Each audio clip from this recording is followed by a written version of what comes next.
All right, and welcome back, everyone. It's been a few weeks, but we're all back together again. Um, and I'm going to dive straight into it tonight because we have a lot of ground to cover. Um, I'll do the recap on a little bit, but what I want to start off with is Enid. Now, Yeah. a short little recap, I guess. You guys had recently had a meeting with Elder Lily up in the hole in the bowl, where you discovered a lot about your own past, who you are, why you're chosen for this particular heroic journey, and you retreated from that to discuss amongst yourselves what your next steps would be. Um, Mainly, your priority tonight being getting a drink and maybe finding some lodging. So you descended back down to the Tangle and started to proceed, I guess, back towards the direction of the copper vat. There was a little bit of a disturbance in the back, which Old Bog went to investigate along with Soto. However, Enid, when we last spoke, you were swearing up a storm, storming off down the street, oblivious to everything else. Can you describe to us what is going through Enid's mind? Why is she so angry? Uh, the conversation was quite disturbing to her. Um, since everything happened, she's just been kind of compartmentalizing in her brain. And this is like just a smack in the face. And to hear something like that was pretty infuriating. Was it a particular name being continuously repeated? It was just the general vibe of things and inaccurate information being shared. All right, we'll get more into that later on, I'm sure. But what we'll do first is as you're walking down the streets of the Tangle, distracted, angry, pissed off at the situation, um, we're going to go back in time. Back in time when you were still in Datura.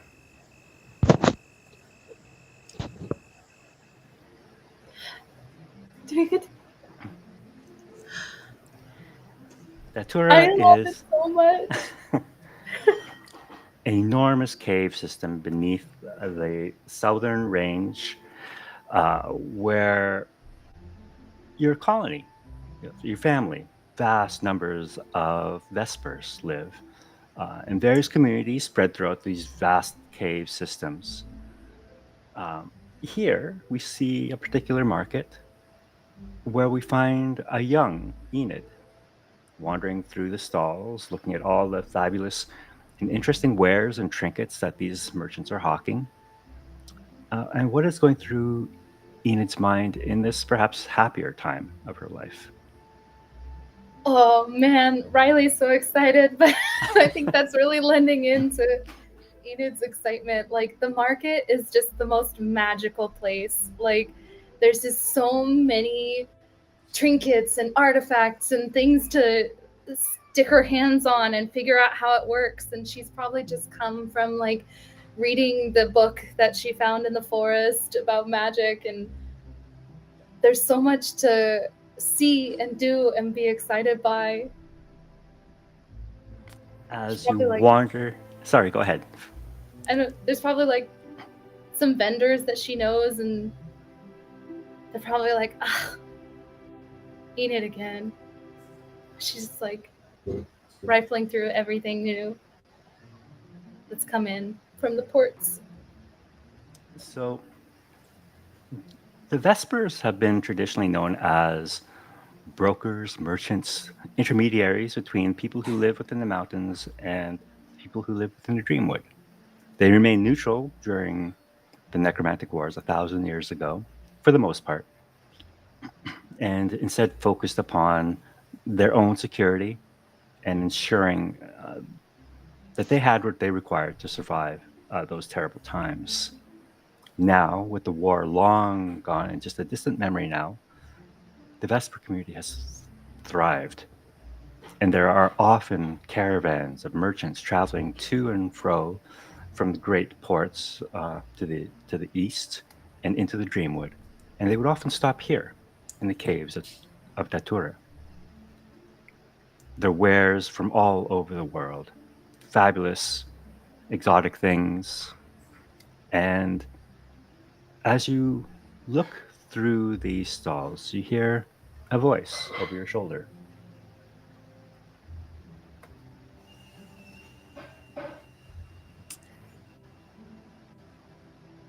Something catch your eye, young lady? You turn and you see this older hedge. He's kind of got a chin strap beard going that looks a little like a little rough and tangled down there. It doesn't look like he's kept in too good shape. And he wears a traveling cloak. And I'll give you a better look at him since you can't really see him that well in the token image. Where did he go, Thadric? There you are. And as he speaks to you, you see little sparks of magic, little sparks of light, almost like fireflies erupting from his fingertips as he looks at you. And he asks you once again,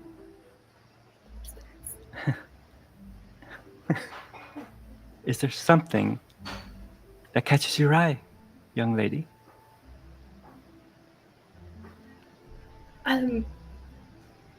I mean, there's just so many amazing things. I don't even know where to start.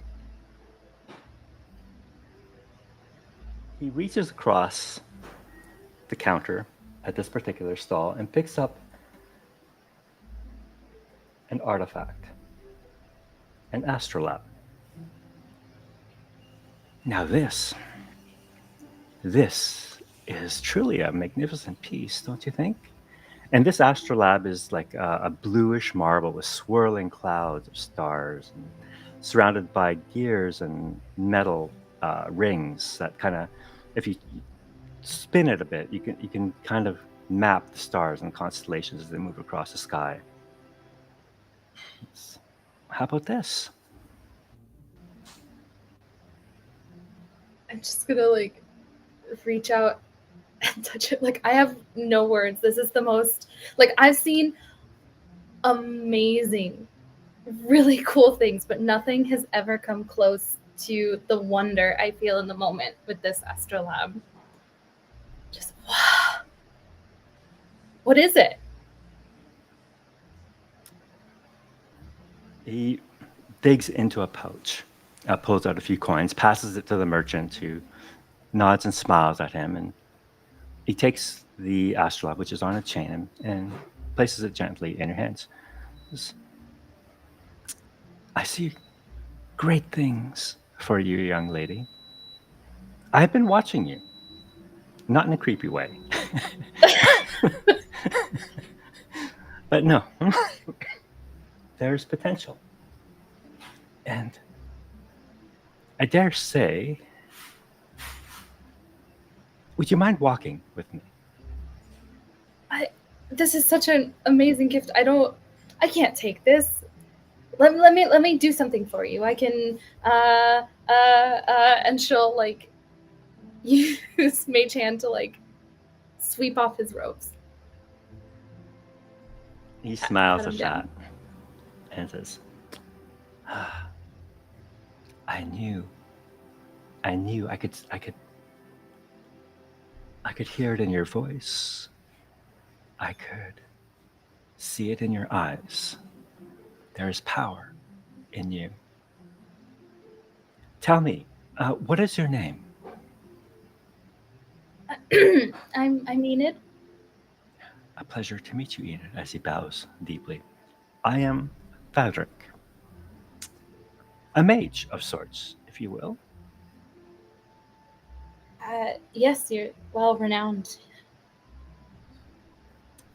And how about this? In exchange for this astrolab, I would ask that you simply accompany me for a short walk where I might get to hear your story. Well, not much of a story here, but I can walk. Guess. Very good then. And he starts kind of wandering off through the aisles between the stalls and doesn't really wait for you to catch up. He just kind of expects you to follow him. And do you? Yeah, I think I'll just like Okay. stop for a minute because like it's like meeting a local celebrity, right? And then Yeah. especially for me, who's just kind of learning herself to be seen, and like also this astrolabe that's kind of just like fumbling in her hands, but then she'll like scurry after him. Okay. You catch up to him and he talks to you without really turning his head or looking. You're how old would you say at this point? Mm, actually, Vespers have a pretty like human equivalent lifespan, so maybe like 12, 11, 12, 13 in that age All right. range. He says, "Tell me, Enid, have you ever been to the surface?" Oh, no. I've seen many things from the surface, but no, just mom wouldn't like it. Hmm. Yes. Do you know what the stars are then? The constellations that you hold in your hands now in the form of that astrolabe. I mean, they're bright, shiny things that I don't know if I've ever seen one. It's Would you kind of like hard to to? see things when you live in a cave. Oh my god, yeah. Follow me then. And he takes you down a path that slowly ascends to the surface. And you know of this path, but many of the older folks in your family and community often leave the caves of Datura to go to the surface and to hunt and to forage and to gather things, goods, materials, trade even. But you have never gone. You're too young. Your mother has always kept you at home, keeping you busy with chores. And this is a bit of a treat in the fact that you are able to explore this market on your own at this time. So as he takes you up and up and up, the air begins to feel a little different. You can start to smell the fragrance of flowers, of the night air as you ascend closer to the surface. And he turns to you and says, "As this is your first time to the surface, Enid, I would ask that you close your eyes for a moment. For it can be somewhat disorienting for somebody who has lived within a cave all these years to suddenly be out in the open with nothing above your head but the stars." Yeah. I'll cover my eyes. Like, Okay. He takes you by one hand so he can kind of guide you up the remaining way to the surface. And you can feel the breeze kind of running, like hitting your face, and kind of you have a you have fur, right, on a yeah. on a vesper. Okay, yeah, you can feel kind of rustling your fur, and the fragrance is so intoxicating. Now this is like nothing you've ever smelled before. It's like you're breathing almost for the first time. And he says, "Before you open your eyes, listen and tell me what you hear." I'll put my ears. You know how like cats do that? That they shift their ears to hear better. I don't know. I hear. I don't know what those are. It makes kind of like a eat, eat, eat, eat kind of noise. Oh, those are crickets, my dear. Crickets. I've heard they're pretty delicious. They are quite indeed. And then I'll pause again and I'll listen closer. Can you make a perception check as you listen? Sure. I'm a little bit, it seems, laggy, so give me a second. Is this using hearing? Yes. So I can advantage. It's Mhm. Alt, Alt, yep. which is. Don't know what that is on his map. Come on. You got it. Oh, no.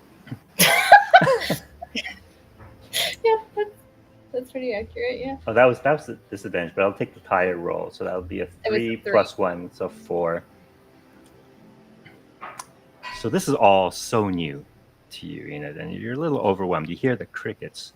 You hear what sounds to be sounds of birds, night birds singing. You hear the wind rustling through the leaves. You hear the wind kind of rushing across mountain passes, and it's all somewhat overwhelming. And he says, "Listen harder, Enid." I'll squat and put my ears. And as you do so, you don't really hear anything. More so, you feel something.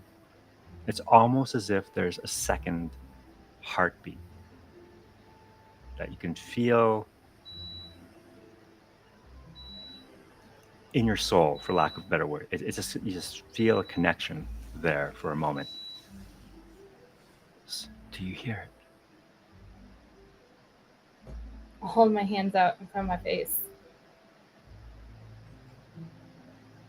And then I'll like try to show him like the throbbing, like the pulse in my hands. Your eyes are open now? Yeah.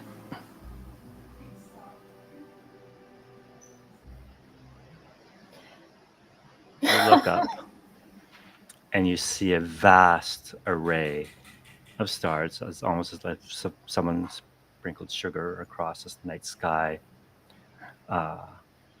And so what do you think?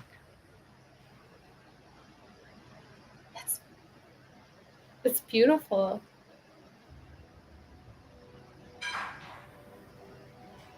Better than I could have ever imagined. He takes your hand once more, and he kind of leans into you and traces a number of stars across the night sky. Just see those array of stars that almost form a triangle? You mean there? Exactly. Those are the stars of Titan. And the one up a little to the right that looks just like a curved line, so to speak. That is his faithful friend, Half, the Whisperer. I've heard stories. There are so many stories, and these stars, they tell and they've seen so much. There's wisdom there. Can you make another perception check or an insight?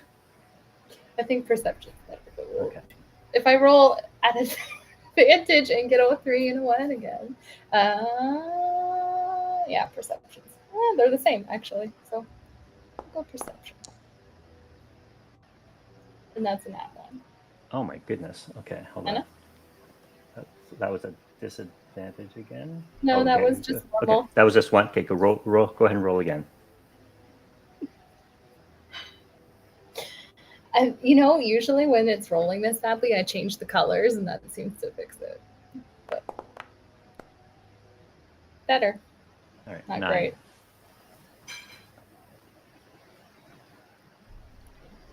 It's still a little overwhelming for you. It's in fact quite disorienting as you gaze up. This is the first time you haven't had rock above you, a ceiling. It seems enormous, vast, this space, open space above you. And you almost sense vertigo as you gaze up at these stars. But after some time, and watching all the constellations that Thadric points out to you, you start to feel that heartbeat again.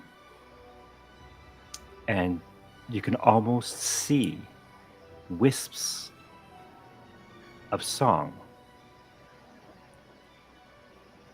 floating through the air like the wind as it moves through the trees, carrying the scent of flowers.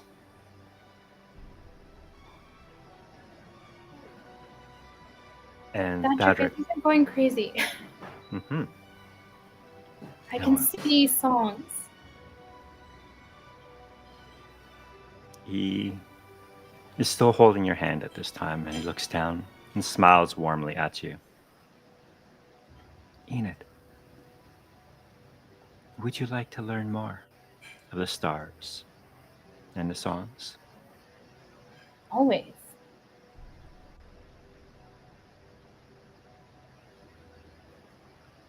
I'm glad. I have spoken to your parents about taking you on as an apprentice. You spoke to Mom? Yes. She was suspicious at first. I mean, she's kind of scary. Why'd you do that? There are few in this world that have a gift such as yours. And it would have been a shame, as I explained to her, to see that go to waste. To live your life in a cave, as nice as it may be, instead of sharing that gift with the world.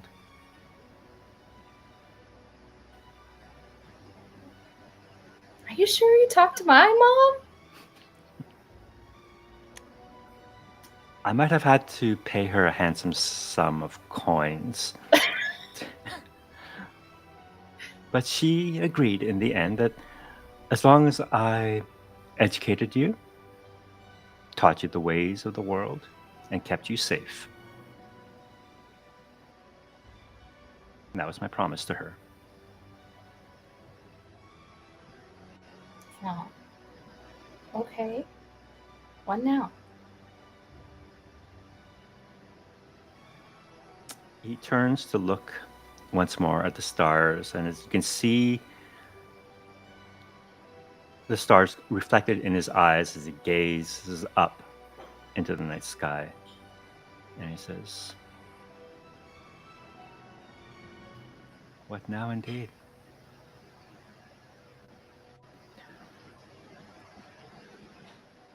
Enid, Patrick. if I were to teach you the ways of the stars and song, what would you do with that gift?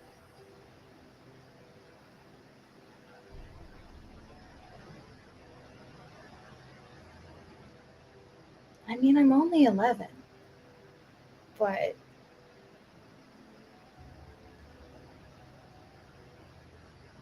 I just I want to I don't want the magic to go away. I don't want the things that I see down in the caves that I know come from out here. I don't want those to go away. I want to give the gift that I got.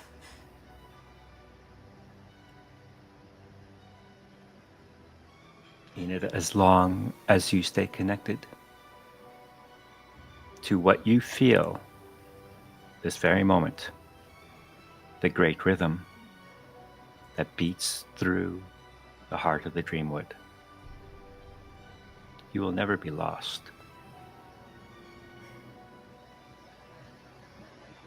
I mean, I get lost all the time. It took me an extra hour to get to the market today.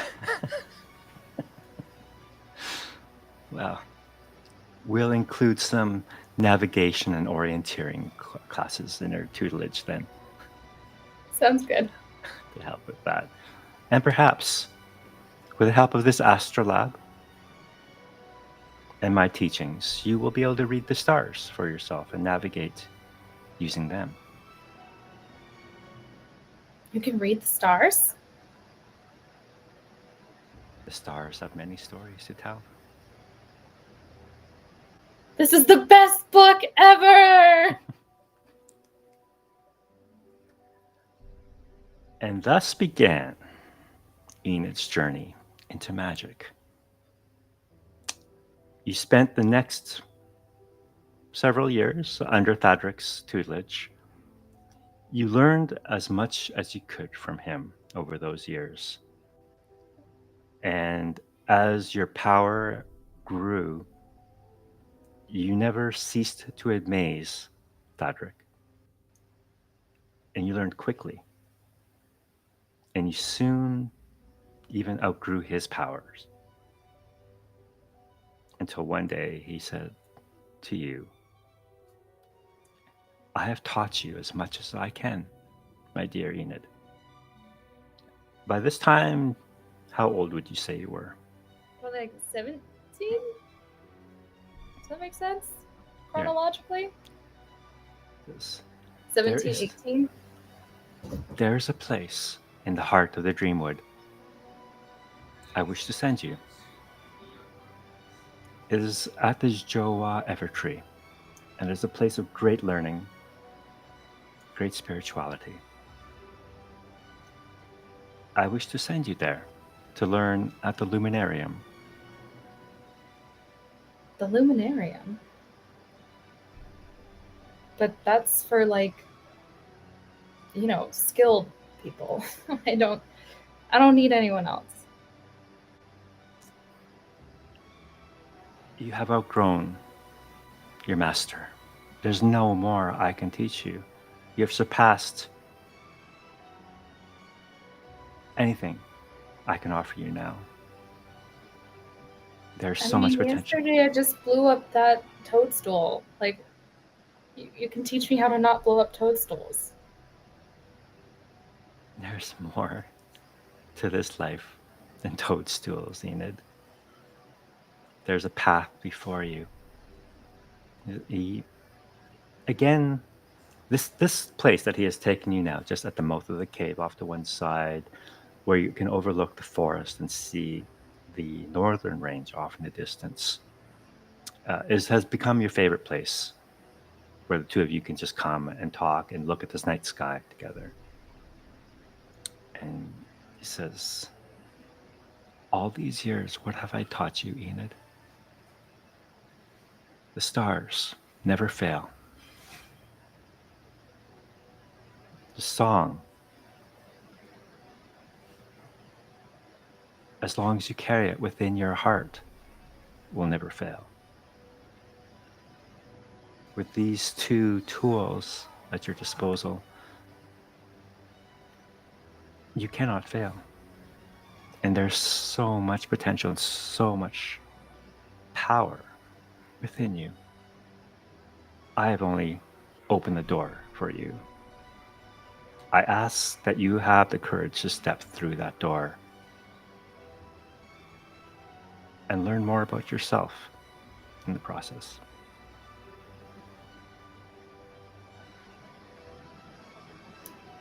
I'm gonna look at the stars. And then look at him. Do you really think I could make it? You look at him, and you've known him now for 6 years now, roughly. And you can tell he looks older now. He looks tired, but he walks around now with a cane, but he still has a spark in his eye, a little spring in his step. And as he looks at you and says, "Yes, I see within you a path across these stars. So bright that one day I imagine you will take your place amongst them."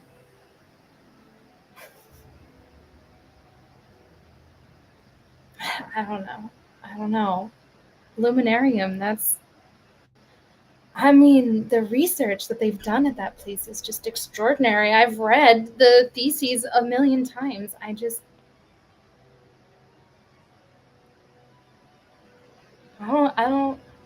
Enid. Well, just Enid. I have put in a word for you there. All you need to do is accept it. Step through that door.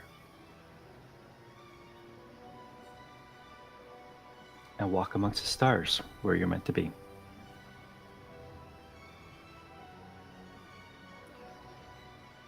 Will you take me there? I'll step through the door. I'm an old man, Enid. I can barely make my way from my house to this perch. I cannot make the journey with you. This is for yours to take, and you alone. Lone's never something I've been.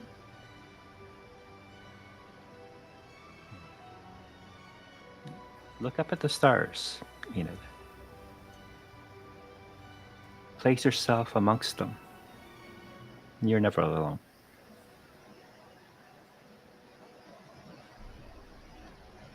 Promise me you'll write? I promise. I look forward to hearing your exploits at the Luminarium and how many things you managed to blow up there. Bigger things than toadstools, I hope. I hope so too.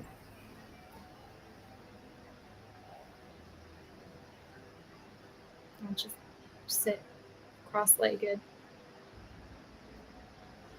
Look at the stars.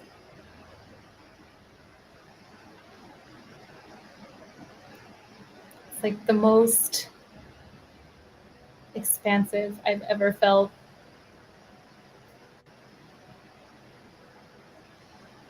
And just dream of everything that the Luminarium can be and all of the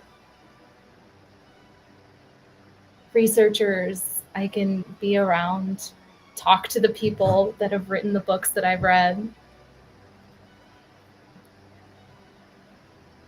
It's gonna be fine.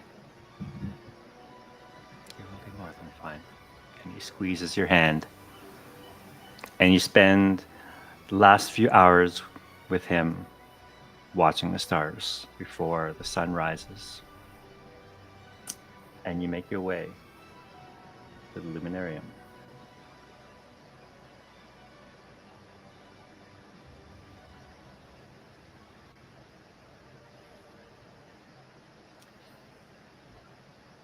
You are now 18?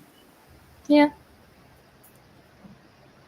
And as you ascend the Johwa Evertree, this is by far the largest tree you've ever seen.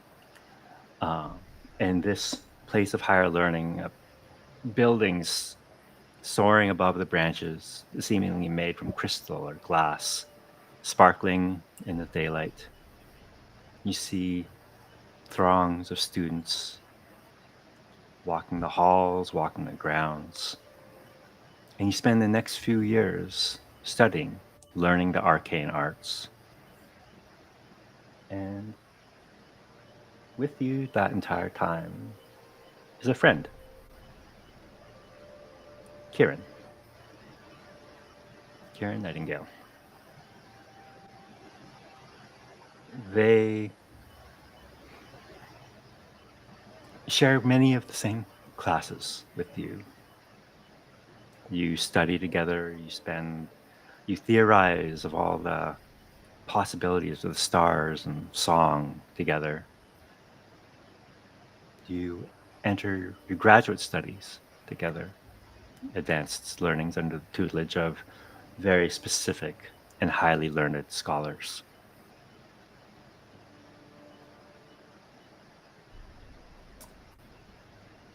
And what would you say Enid's course of study would be at this time? Like, what would be the main subject matter? The sky, the Sky. celestial bodies. Okay. Just bring me up the side there. Kieran shares this curiosity with you until it comes to the time where you can present your works. You're on the cusp of graduation. You've spent years of study here. You're now, what, early 20s? Early to mid 20s, yeah. Early to mid 20s. You are accomplished. You've gained a reputation. And you and Kieran are about to present your theses about the same time. However, Kieran goes first. And as you sit in the audience, as Kieran presents their thesis and their the culmination of work over the past 5-6 years at your time at the Luminarium, you realize rather quickly that Kieran has stolen your work. And they are presenting all of the studies, all of the experiments, all of the research that you have done for the last 5-6 years and passing it off as their own. When they have completed their presentation, there is a standing ovation, a hearty round of applause, and Kieran bows, doesn't even make eye contact with you. It is now your turn, Enid. They ask you to present your work.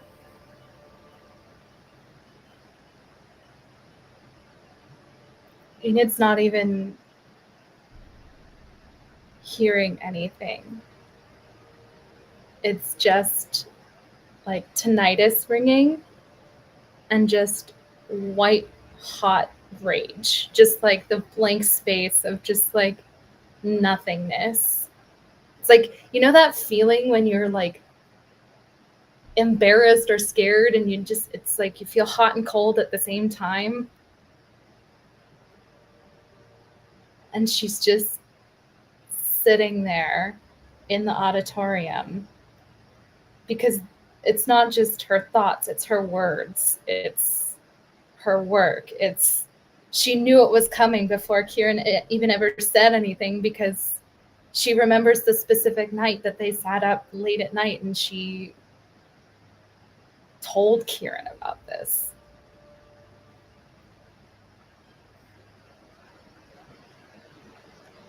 And then she just gets up and walks out. Gasps and whispers spread throughout the auditorium. And you're called into the dean's office, where he asks, "Where's your work, Enid? What have you been doing for the last 5-6 years? Why did you walk out of your defense?"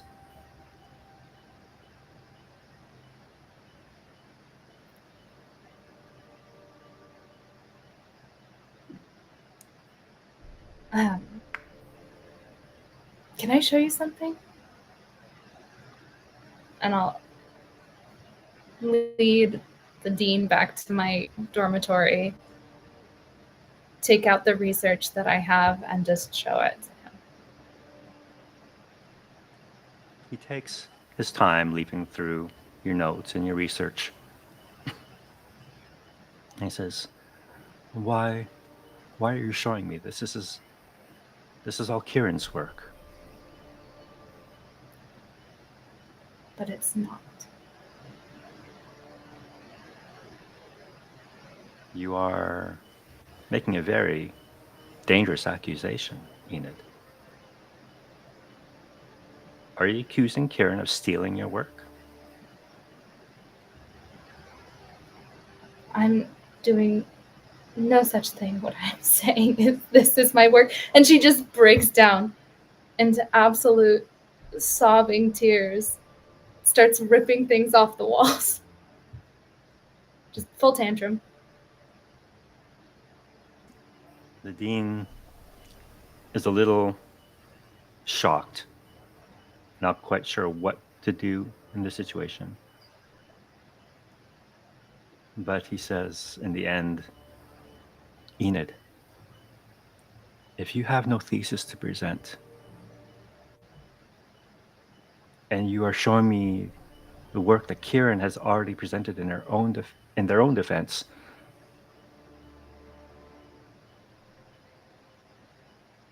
I want to be clear on this. Did Kieran steal your work?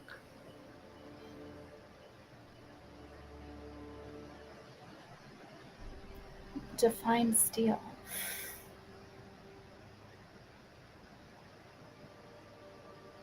Did Kieran present your work as their own?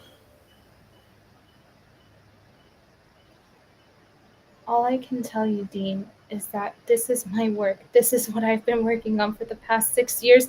This is the stuff that I stayed up night after night after night telling Kieran.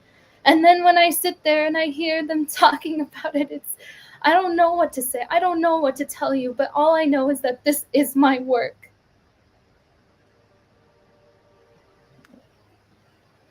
Very well. I'll gather a tribunal, and they will decide on your academic fate. There's nothing more I can do.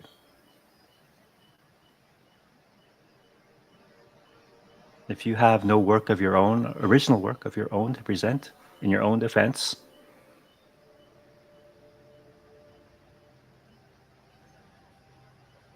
I'm sorry, Enid. So all of this, none of this isn't my own work in my defense? Kieran has presented it as their work. It is your word against theirs. And their word against mine. So be it. So be it. He places a hand gently on your shoulder. I'm sorry it has come to this, Enid. And a few days later, a tribunal is gathered where both yourself and Kieran are asked to present your cases. Kieran, in their own defense, has brought reams of paperwork and notes and research which look identical to yours. It looks like they might have copied it word for word. But the amount of evidence presented to support their research and their presentation, their defense, is insurmountable. Kieran clearly knows this stuff and is presenting it as such. And as the tribunal looks to you, Enid, they ask for you to provide an explanation.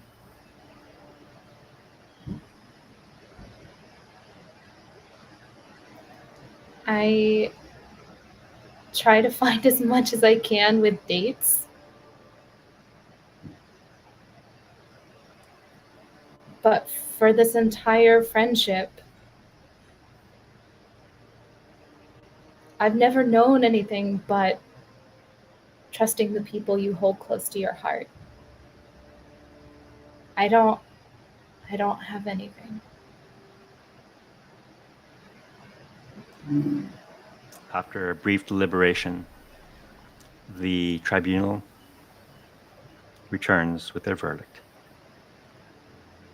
Kieran gets to graduate with honors for presenting research and work that is exemplary. Enid, with nothing to show for the 5 years that you have spent at the Luminarium, they can only conclude that you have been riding on Kieran's coattails and trying to pass off their work as your own. And you have been ejected. And they have assigned you to the Yingxing Research Outpost on the far east coast of the Dreamwood, where you can begin your research anew. And in time, perhaps present your own original work.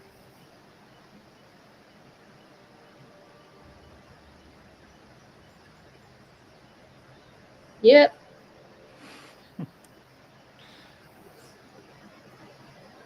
And with those memories fresh in your mind as you storm down the street of the Tangle,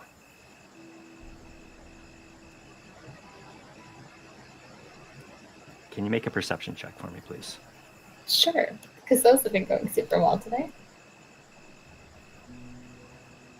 Perception. Nat 20. All right. So in your anger, despite your anger, at continuously hearing the name Kieran being bandied about in such illustrious terms as now the archivist of the Luminarium, you're broken out of this anger by cries behind you. Kokoro and Harlow, I think the two of you were yelling for Old Bog. Or it's Soto, you were calling your friends, weren't you, I think, last time? So, yeah. Yeah, so you hear your friends calling each other behind you, and you're kind of shaken out of your memories. Old Bog. You traveled down an alleyway where you heard strange noises, shuffling, heavy breathing, and stepping forth from the shadows was a creature.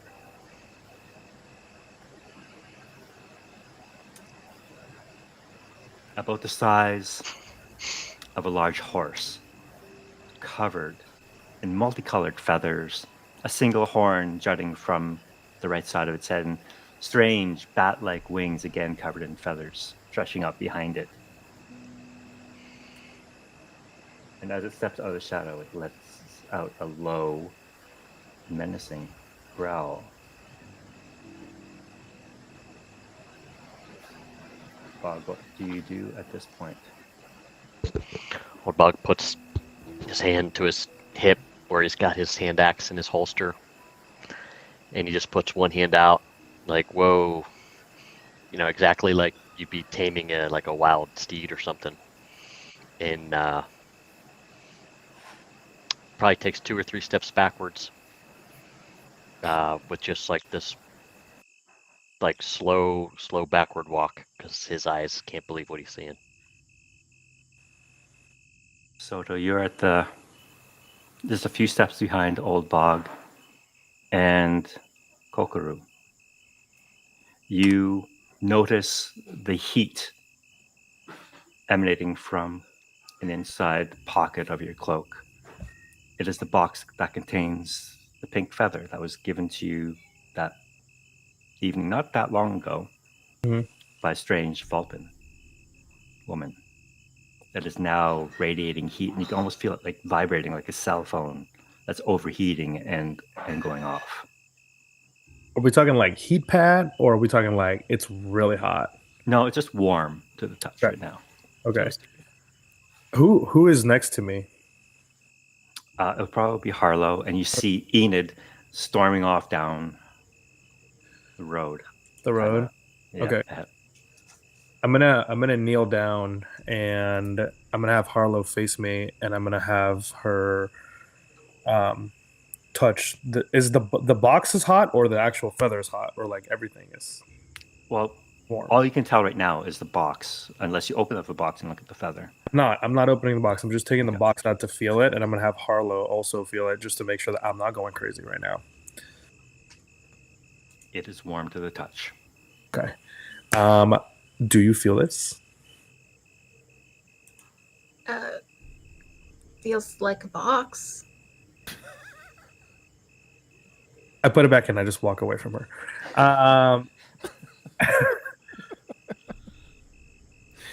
This is like so you didn't feel it, like it's not warm. Any temperature? Not supposed to be. Yes, it was warm. Yeah, no. You didn't ask me that. Sorry. Box is warm normally. What?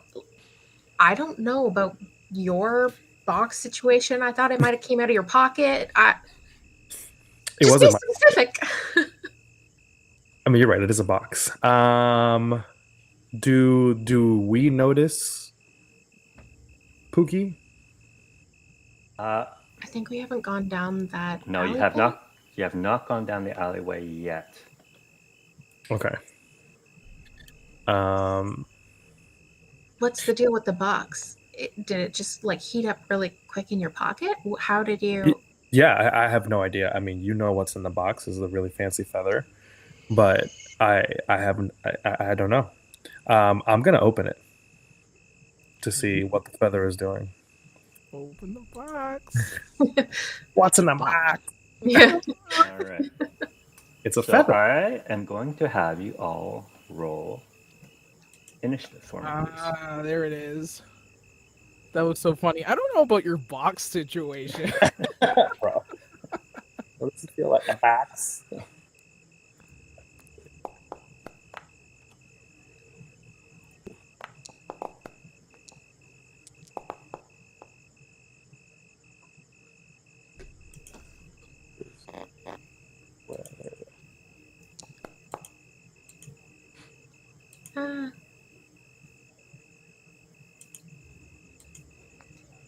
Harlow. There you Sorry. go. No worries. How do I roll initiative from Foundry again? Sorry. You can go to your character sheet by pressing C. Mm-hmm. Then it's underneath your portrait on the left. Oh, okay. So yes, thank you. Oh, Nat 20. Nice. Ooh, nice. Box situations. Go. All right, Pookie goes absolutely last with a big 4. All right. So, We love that. We love that. Harlow. okay. As Kokoro opens the box, you see the pink feather lying inside of it, but it is not still. It's vibrating so quickly, it's almost blurred.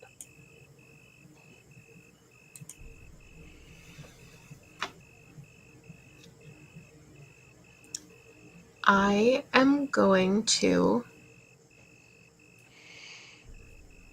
take out my glimmer box and set it to create an illusory effect matching the like blurred feather. Mm. Okay.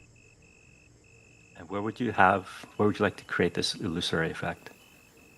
I'd like to create it kind of off to the edge of, so where me and Kokoro are kind of standing near the alleyway entrance.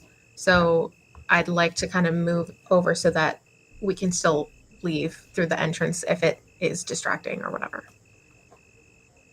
All right. Can you make a quick perception check for me, please, Harlow?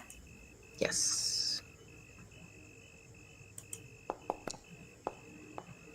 It's 18, 20. You now hear a low growl coming from the alley.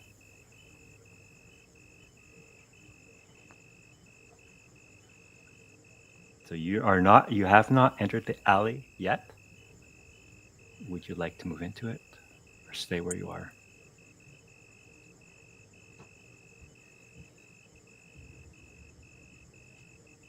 I'm going to. So, does it sound like far away, or does it sound like just inside the alley? It sounds close. Okay, I'm going to. I think back up a couple steps, like so that like the alleyway entrance were out of like eye line, Okay. and kind of like pull Kokoro with me a little bit, and like tell Okay. him what I heard in case he didn't. Okay.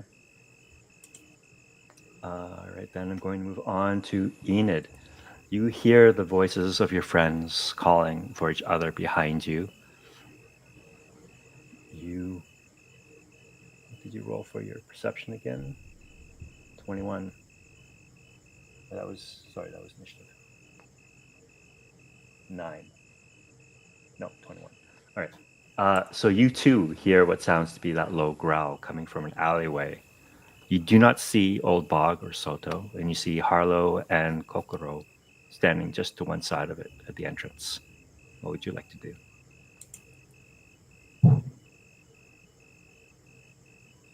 I think you're muted.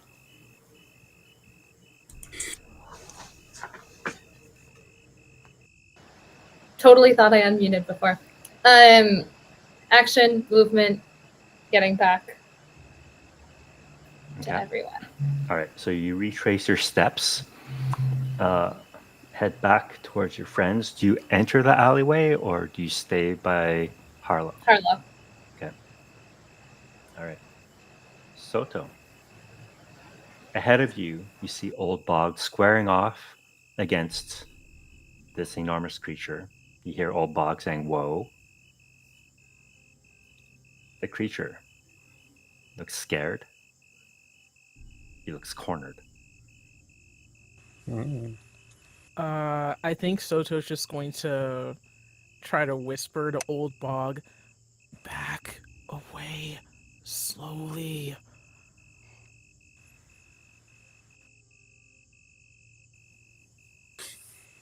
All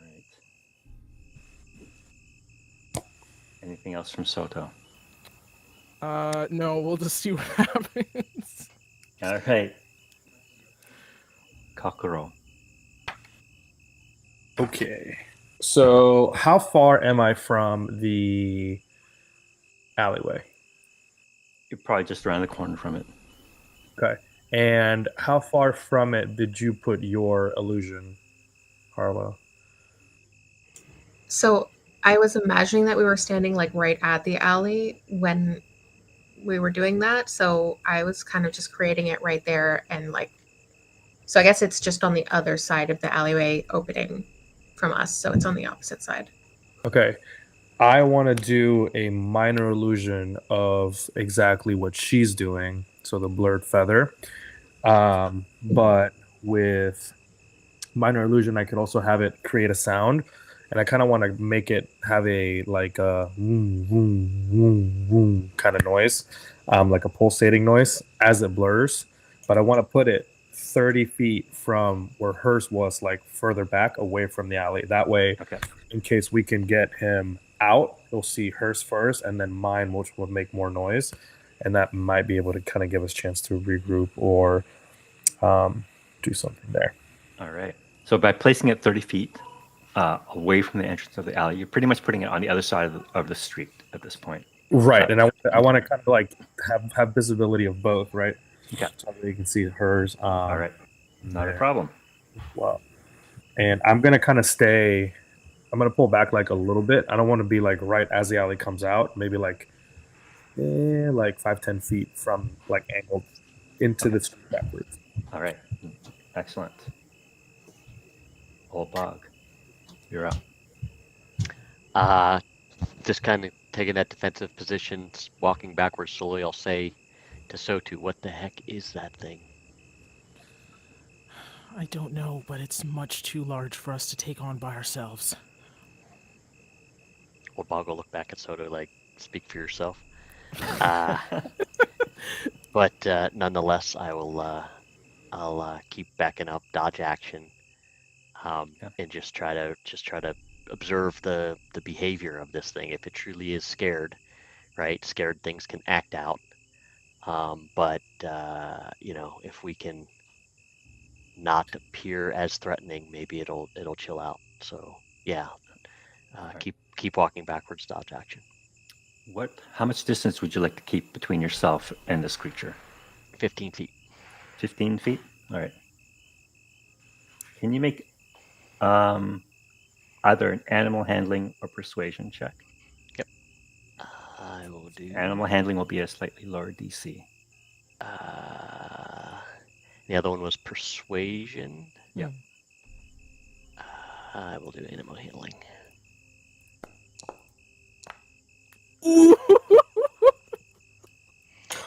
Them's the breaks, man. I'm not even sure this thing is an animal. Rainbow horse. All right. Oh man. So can you describe to me how you're trying to keep Pookie, or this creature, sorry, calm? Yeah, I mean, I'm faking it, right? So, you do the palms down thing, walking backwards. Whoa, whoa, almost like you're saying, like you would do with a horse. But yeah, in behind my eyes is fear, because I have never seen anything like this before. So, yeah, my inner anxiety's coming out. I'm not appearing as chill as I hope. Okay. With a sudden burst of speed, it comes bounding towards you. All right. Bog. Dodge action, right? So I took the dodge action. Mhm. So attacks Smart. will be a disadvantage Okay. as he tries to get through you. He gets 2 attacks. Okay. Oops. Hold on, I have to get a little closer to you. There we go. That's going to be a miss. Second attack. AC 16. Oh, disadvantage. That's going to be a miss too. So he comes pounding at you. He's the size. He's like, as he gets down on all fours, and he's just going as he comes charging towards you, and his 2 massive claws just kind of rain down on you, but you manage to get out of the way and avoid its blows.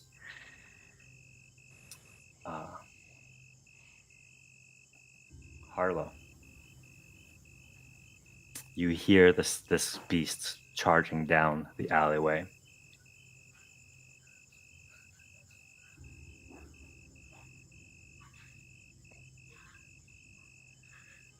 You're on mute. Okay, so I can hear a huge thing charging down the alleyway toward me. Was I able to hear anything of like Old Bog or Soto at all, or we still don't know where they are? No, you would hear them too. You would know that they're down. You would have heard their conversation too. So Okay. All right. Well, I think I'm going to ready my.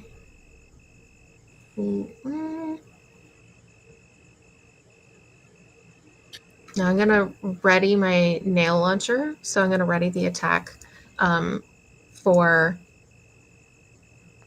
when I see something, if it is threatening me coming out of the alleyway, because I don't know what it is yet, but it seems not great. So if anything approaches me dangerously, I'm going to have my nail launcher ready. excellent. Enid, you're now standing beside Harlow. You see her pulling her nail gun out. You hear what sounds to be like a bear charging down, and Old Bog and Soto down there. Do I have movement to get up into the tree?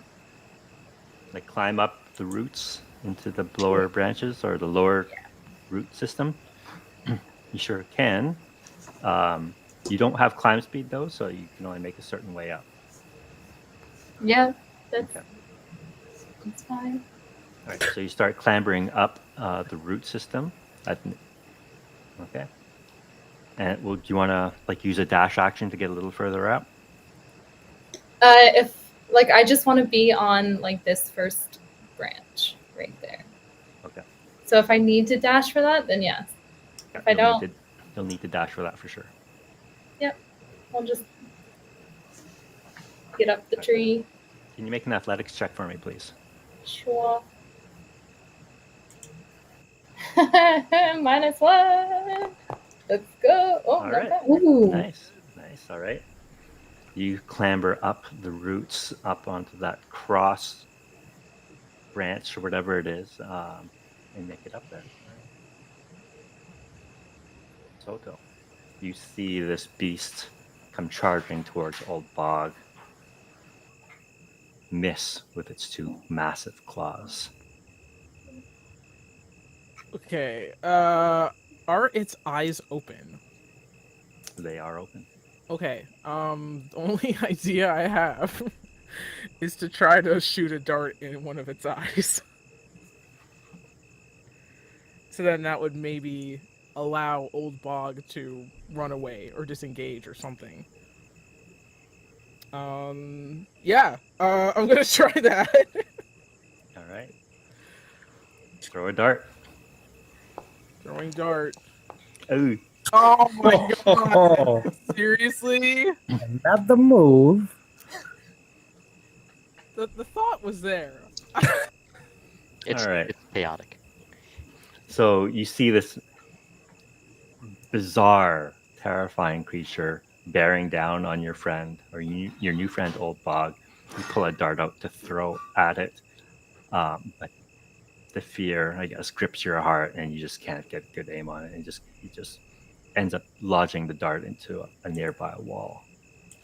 Sad. Okay, how much distance is there between me and Old Bog at this point? Probably less than 10 feet. Oh, okay. Probably 10 feet or so. Okay, we're just gonna move up 5 feet. Okay, so you're right behind Old Bog. Mm-hmm. Yeah, and that's it. Kokoro. Okay, number one. Can I do a temperature check on the box? Is it any hotter? Is it any warmer? Is it about the same? It's about the same. Okay. And then I don't have visual on anything that's happening in the alley right now, right? You can just peek around the corner if you like to see what's going on. Without a Yeah. problem. I'd like to kind of just like do one of these numbers. Yep. And just peek around the corner. And is Pookie or the creature, because we don't know what it is, right? So is the creature more humanoid in nature or more like monster in nature? Would I be able to tell? Definitely not humanoid. Okay, perfect. So I'm gonna move like to the very end of the alley so Okay. so the creature can actually see me. Okay. And then I'm going to grab the box. Okay. Mhm. And I'm going to open it. And I'm going to yell at the creature and say, because I'm seeing the feathers have some sort of correspondence to what I'm looking at, right? We can see that it has like feathery. Oh yeah. Just like that? Okay, cool. And I'm just gonna yell at him. It's like, I'm assuming this is what you want, and then I'm gonna turn around and like kind of fake throw, put it in my pocket, and that way I do it in the direction of Harlow's illusion. All right. Go ahead and make a sleight of hand check. You're gonna ask me to do something. Like faking out a dog. Yeah, exactly. Exactly. That's literally what I was trying to do. You said what was that? I'm so sorry. Sleight of hand. Sleight of hand.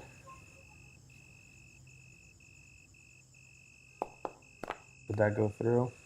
Yeah. That is a 9. Wait, I get to do it at advantage. Does that have a feature that lets me do that? Kenku Recall. I can give myself advantage on a skill check if I'm proficient with it.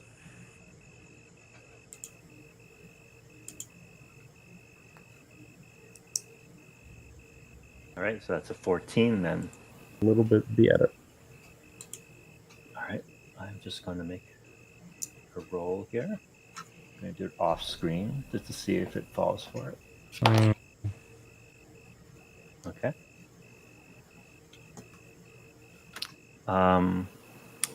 Go ahead and make a perception or insight check for me, please, Kokoro. Perception or insight. Yeah.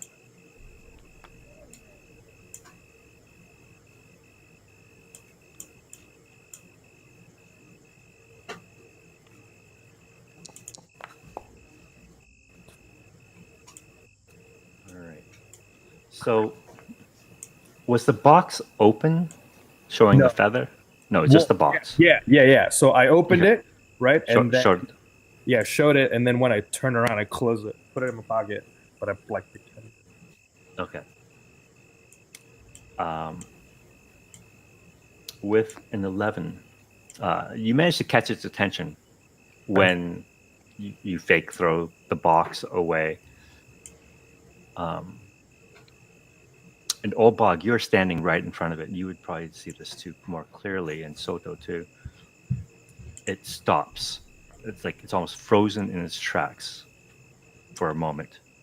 Like when I flash it. When you flash it, Okay. and then you throw it, and then it kind of comes out of that that strange reaction that's just kind of almost like recognition. Okay. Not like a Snaps out of it. not like a trance. It was it like a trance, or No, it was wasn't. it more like okay, gotcha. No, it wasn't a trance. Just kind of like just a pause. Okay, gotcha. Okay, and then I'm gonna do bonus action. Where is that at? Bardic Inspiration. I'm gonna send that Bardic Inspiration towards Old Bog. Just be like, stool guy, just in case you're a little too old to handle this. Thank you. Love you. All right. And I'm going to like move full movement like away from the end of the alley. That way Harlow's illusion can be visible. All right. Old Bog, you're up.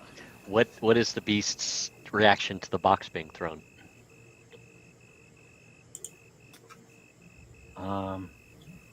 Make a perception or insight. Okay.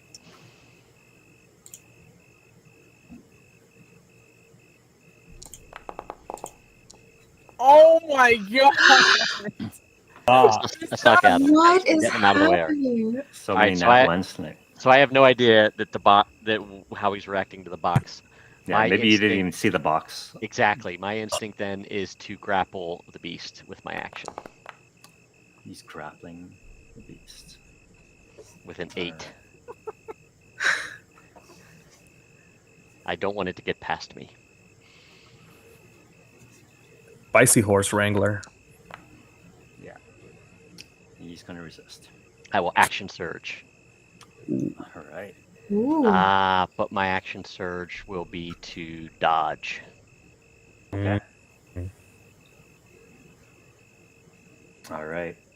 Pookie will go again. You are blocking Pookie's way out of the alley. Yes. Failed on the grapple, but that's my objective. All right. So he will attack. Okay. Again. Action surge on dodge. All right. So At attacks advantage. again Or are disadvantage. disadvantage, yeah. First attack. That's going to be a miss. Second attack. Uh-oh. 16 is my AC. You're going to take 13 points of bludgeoning damage. Still That's bludgeoning. standing. So that is more than half of my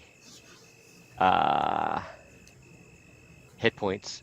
So I have a surge of vigor. Surge of vigor. And what does that do? Once per long rest, if an attack deals over half your current remaining hit points, You immediately regain hit points equal to 1d12 plus 3. Damn. Oh, You say that every time he uses every time he uses that, Andrew's always like, Yeah, it's "Dang." like now. Damn. Jeez. So I took Ruined how on many? that. I'm back to full hit points. Okay. Yeah, you're back to full hit points. That's Yeah. crazy. So describe to me how that looks like, because you got swatted pretty He just- badly. Watch me right across the jowls, and I shake it off, and my eyes, my brow just furrows, and I just get super like intense, and I just like get up in his face even closer, like give me more of it. All right. That's crazy. Harlow, you're back up. okay. So, when this happened, did you or Pookie like exit the mouth of the alleyway? No. Old Bog and this creature are having it out in this alleyway. They're still probably maybe 20 feet from the entrance. Okay. So I'm going to, with like my movement, back away from the alleyway mouth a little bit, but kind of move into eye line so I can like see down it a little bit, see if I have like sight on Mhm. what this creature is. Mhm. And then I would like to. So you're not grappling with it, right? You're just near it. Yeah, I'm engaged it, but I failed on the grapple, so it Okay. can move if it wants to. Okay. Then I will use my nail launcher to try to shoot it. It's just not wanting to load. There we go. Okay.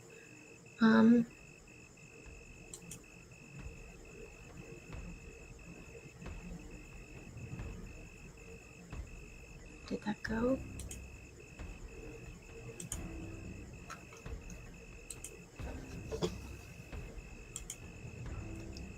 If 5 of these come through all at once, just take the first one. Okay, I take the first one. That's a 13 to hit. Okay. 13 will hit. Okay.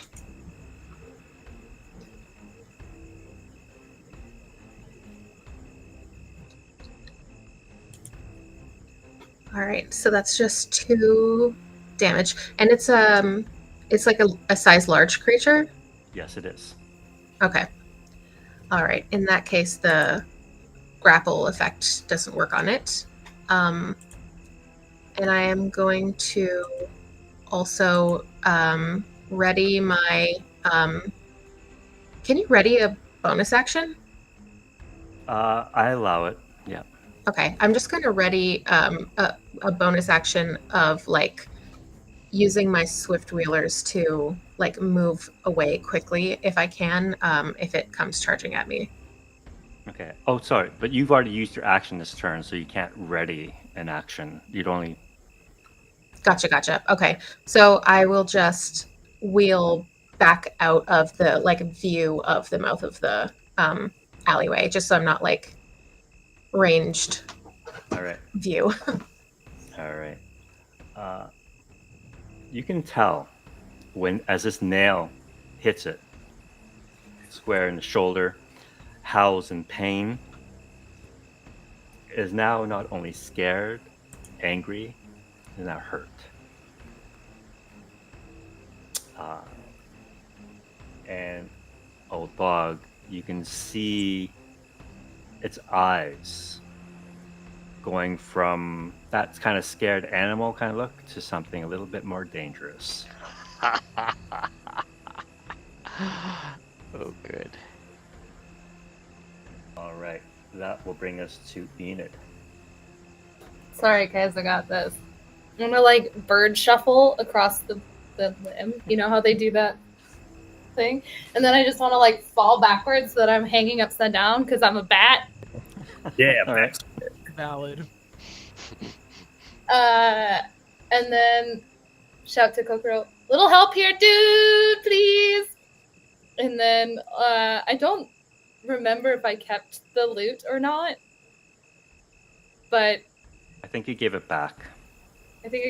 I'm just going to start screeching. I don't sing well. I'm going to start screeching the only song I know, which is that song that the song that you posted about the original characters. The original heroes. Yeah. Spiritsong. Yeah. So just screeching that, and I'm gonna use dulcet tones, which I think that he just needs to make a wisdom save of 13.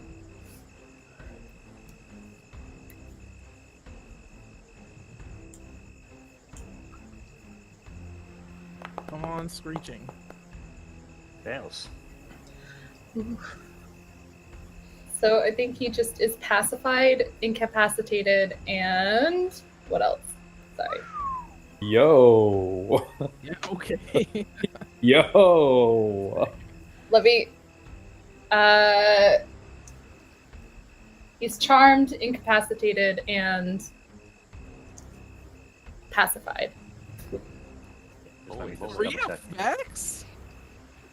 What is that thing? What is that called? Yeah, Dulcet tones. Dulcet. Therapy. for real. I just want to make sure because this is new with the subclass. Yeah. Andrew was like, gotta put my glasses on for this. Yeah, I gotta make sure. Jeez. Get the All right. magnifying glass. So, with you guys hear this horrible singing coming from behind you up in the branch there, and however, it does seem to soothe this savage beast. An old bog. You can just see its eyes kind of glass over, that rage dissipate, and it just kind of goes passive for a moment. All right. Soto. Yeah, he's not dumb. He's gonna take that cue and leave. He's gonna disengage and run out at the alleyway. All right. As you run out, you see what looks to be a feather vibrating fiercely just outside to one side of the alleyway entrance. And looking across the street where you see Kokoro kind of retreated, where he retreated to, close by, I guess, another pink feather vibrating. Okay. I guess could he probably like just use his brain and figure out that that's probably a lure of some sort? I think there is a saving throw involved in identifying these things, right? Yeah, he has to. Soto would have to make an intelligence saving throw of. Where's my. Oh, 13. Okay. So Sure. investigation. Oh, investigation or? Yeah, intelligence. It's investigation check. Oh, okay. Okay. Mhm. Well. No, it looks real. Okay. I think if he can, he would try to call out to Old Bog and say, "Try to get its attention over here. This is your one chance to escape." All right. And that brings us to Kokoro. Okay. Is taking out the box object interaction, or is me opening and doing all that stuff considered a bonus action or a full action? Free action to any kind of object interaction is going to. You can get one free object interaction as a free action. Cool. So I'm going to kind of move a little bit away from Enid. That way I'm not like right behind her. And so I kind of want to be like Enid, Harlow, me. I think that's kind of like how we were set up. But so I can still see the creature. And this time I'm gonna just open the box. Then we're just take out the box and open the box and kind of just like hold it up and leave it open to grab its attention, pretty much. Okay.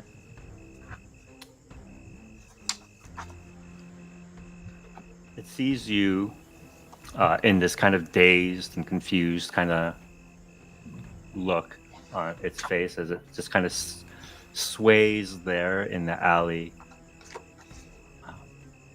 Go ahead and make an insight check for me, please.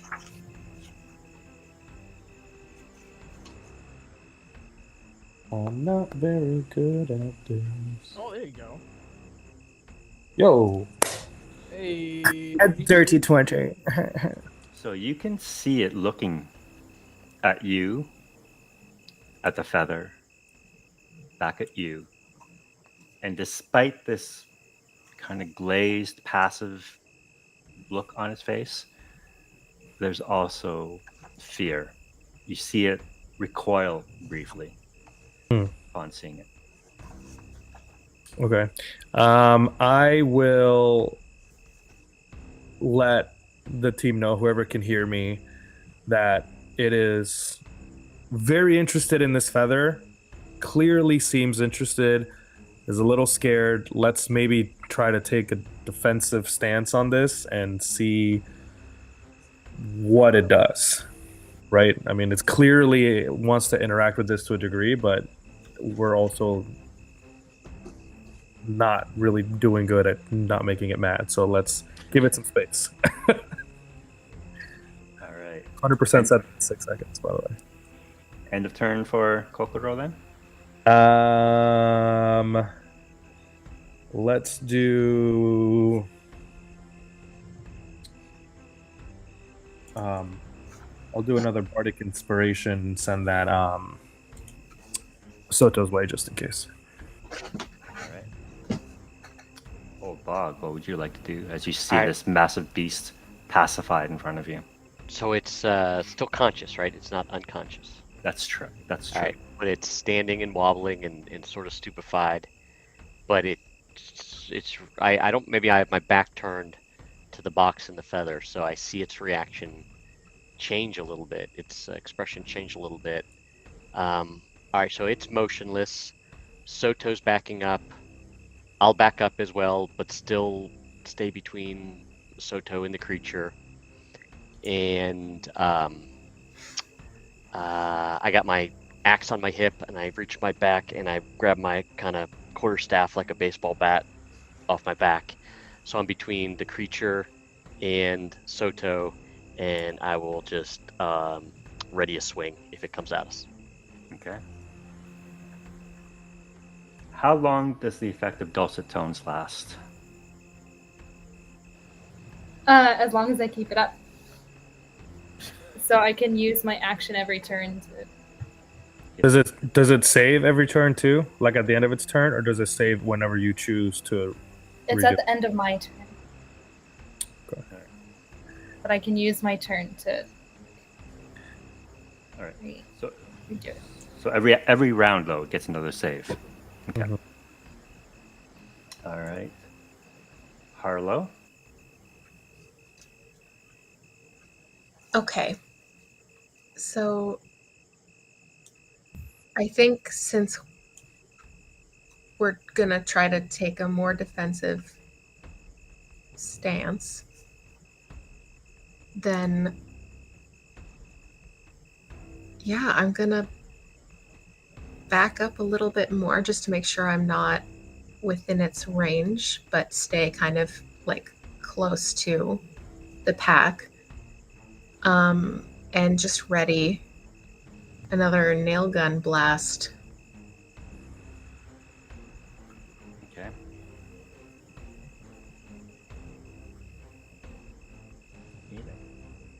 He gets another saving throw, right? Are you gonna keep up the dulcet tones? All right. It says, on subsequent turns, you can use your action to maintain the effect, extending its duration until the end of your next turn. I don't think there is another save. But it does say, however, the effect ends if you move more than 60 feet away or if the creature takes damage. Okay. It ends. That's so good. What the heck? I feel like that's a little OP. Maybe we Yeah. should have There should be a There prize should saving be throw every a saving round. throw every time. We can add that. I feel like that's fair. Otherwise, this is just like insane. Yeah. It's like locked. what's the bard spell? Hypnotic pattern. Yeah, it was like hypnosis. Mm, It That's still crazy. fails. All right. So you guys, I'm going to end combat here. I'm going to keep the initiative order though, in case things get sketchy again. But you guys describe what you want to do, because it's as long as it's under the sway of these dulcet tones, it's just standing there stupefied.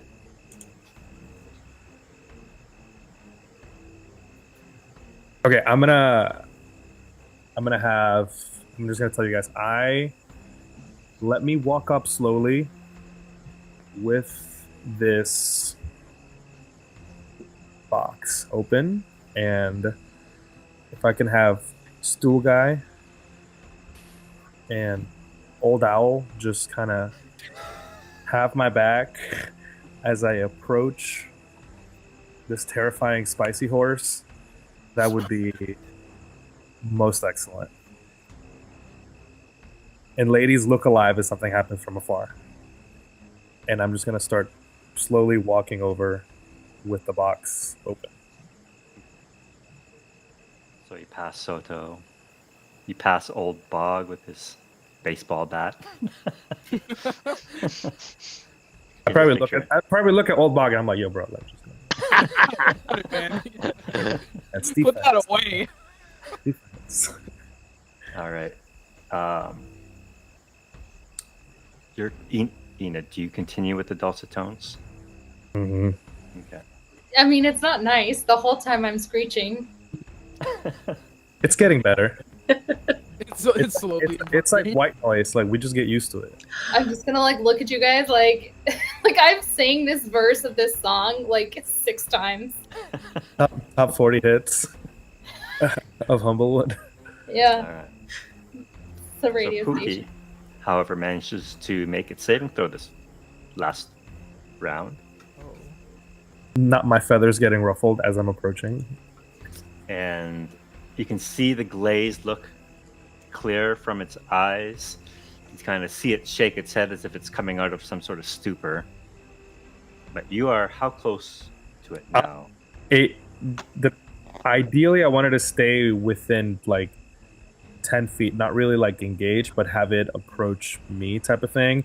And probably if I saw it shake its head like that, I would stop. All right, so let's say you're 10 feet away, Mhm. with Old Bog directly behind you and Soto behind Old Bog. That sounds Ideally, alright. kind of like a triangle, like me and then them two. That way they can like, Bodyguard. yeah, And my dads. so it steps forward towards you. But its massive claw-like hands are down by its side, and the wings are folded in. It is now 5 feet in front of you, directly in front of you, and bows its head to you. It bows its head. Yes. Old Bog is just in awe. What is happening? Yeah, I turn around to them. I'm like, Old Bog's 5 feet behind Kokoro. I will put my hand. He got hurt, right? By the one. No, the nail. yeah, I did like 2 damage to it. You nailed him. Well, it seems like a more of a graze than anything. It was not a lot of damage. It's a flesh wound. Yeah. I will. Yeah, I will kind of slowly reach out my hand. I'll still hold the box on like my left hand open, and I'll reach out with my right hand and kind of like put it on its head, and I'll cast Healing Word on it.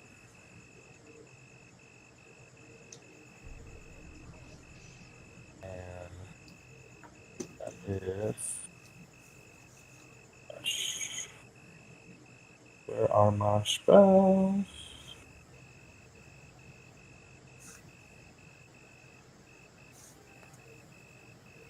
There they are. Voila.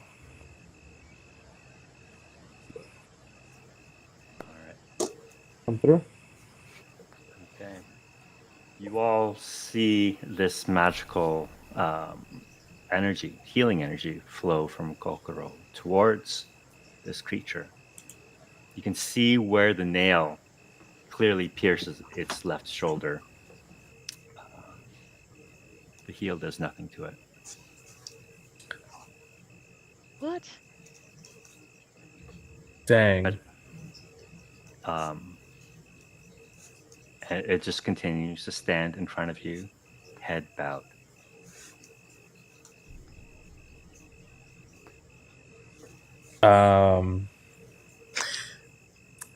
I will kneel back down to kind of match its height, and then take the feather out of the box, put the box down, and kind of offer the feather. To it? Yeah. It looks at the feather, looks at you, and recoils. Okay. I will then grab the feather, put it back in the box, turn around, and be like, guys, I have no idea what to do here.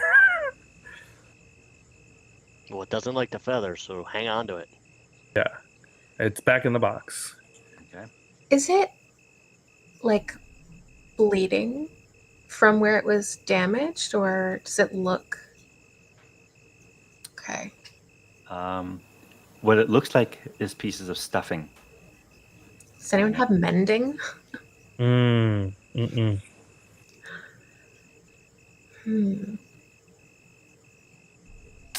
Nope. Interesting. I don't know if I have anything. Anybody have like a medicine kit? I have a disguise kit. Oh, Old Bog's gonna whisper to Kokoro, try to talk to it.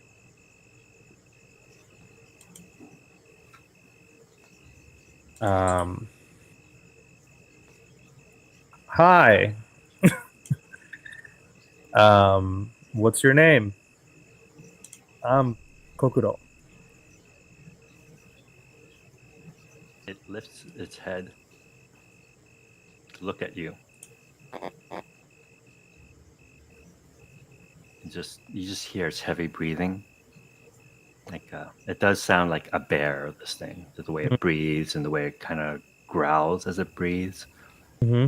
It does not seem to understand what you're asking of it, and does not seem to be able to respond to you in any language. Okay, I turn around to All Black and said, "It's alive." I will put the box down and take out my shamisen and begin to play the... Hold on, let me see if I can pull it up. Do we have it under the player handouts? Yeah, the Ballad of the Spiritsong.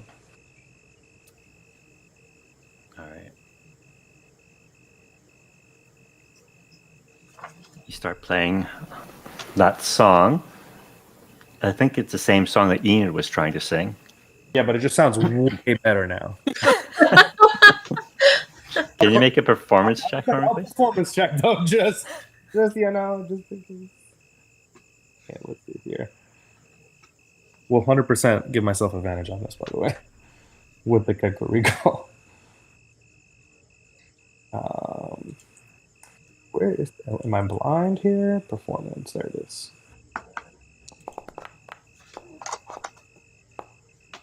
Make sure I put it away. All right. So it's 15 plus your bonus, 30, 20. It'd be No, 6. 21.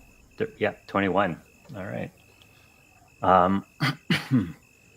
So, yeah, you start singing the Ballad of the Spiritsong, and it's beautiful.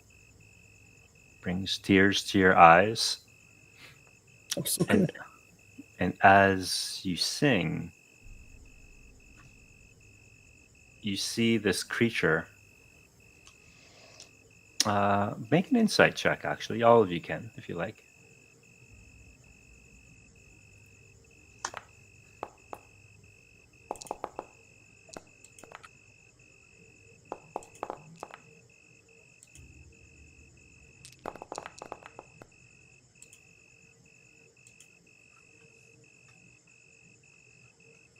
Old Bog, Enid.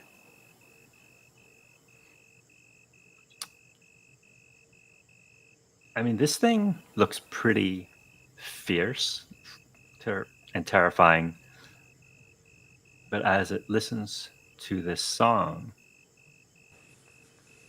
you swear it looks sad.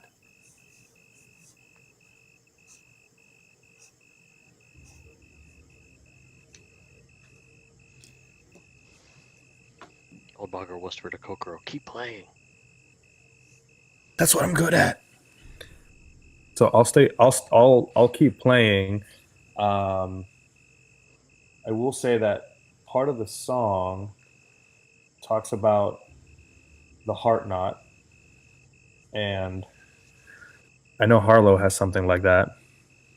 So every time I sing over that verse, I'll kind of look at her and be like, "Heart knot." And keep playing and just have it on loop. Heart knot. All right, I'm gonna say maybe the third time that you do that, I kind of get the message, and I'm going to change the image from the glimmer box to the heart knot, just so that I don't bring out the real one, because I still am kind of not trusting the situation. But I make a picture of it. All right.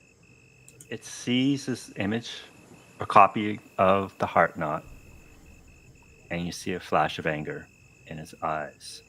And you see it wants to move towards it, but it cannot as long as Kokoro stands in its way. Enid, you being the furthest one out of the alley, hear footsteps coming towards you. Just one person running towards you. Running. I should be able to do something. Echolocation, something on that. Lightning bolt. I'm just kidding. No, I'm more just like I'm trying to figure out if it's.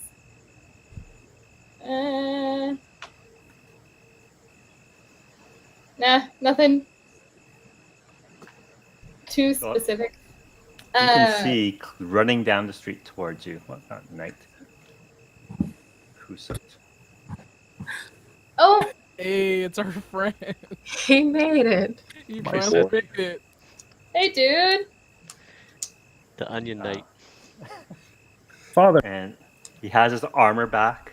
He has a sword out, his great sword. He's running down the street with his sword. And he's yelling, "Fear not, my friends. I shall save you from that terrible beast." We're told. How far is he? He's probably about 60 feet away still. Can I shoot a firebolt at his feet? Get his attention. I like it.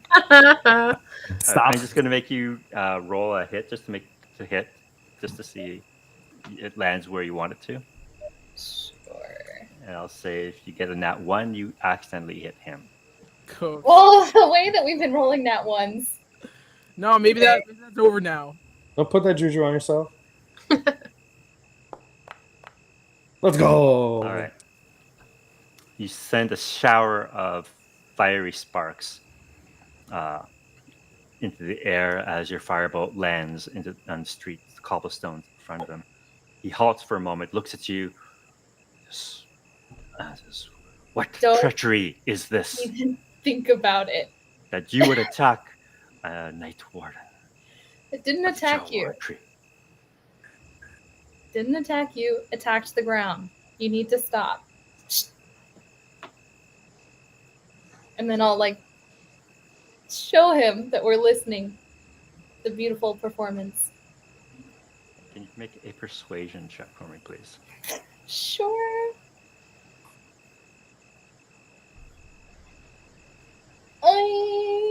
Persuasion. All right.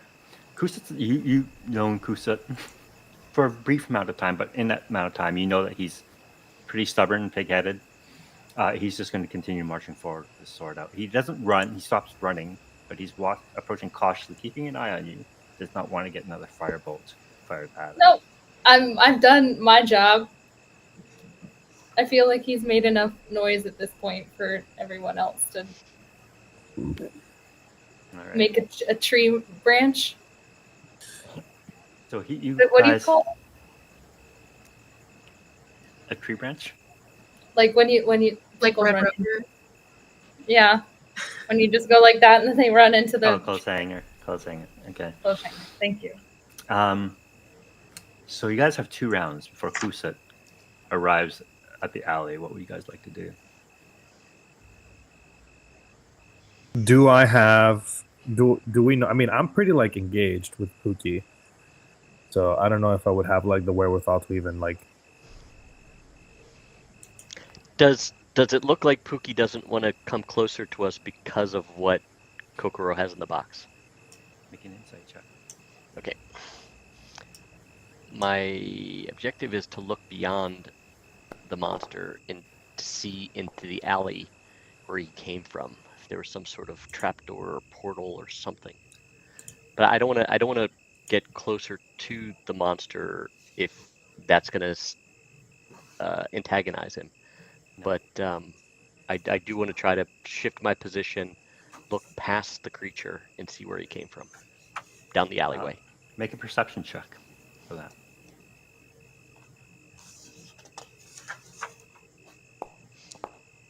Let me put my bardic on that. What's the bardic? I got a bardic inspiration.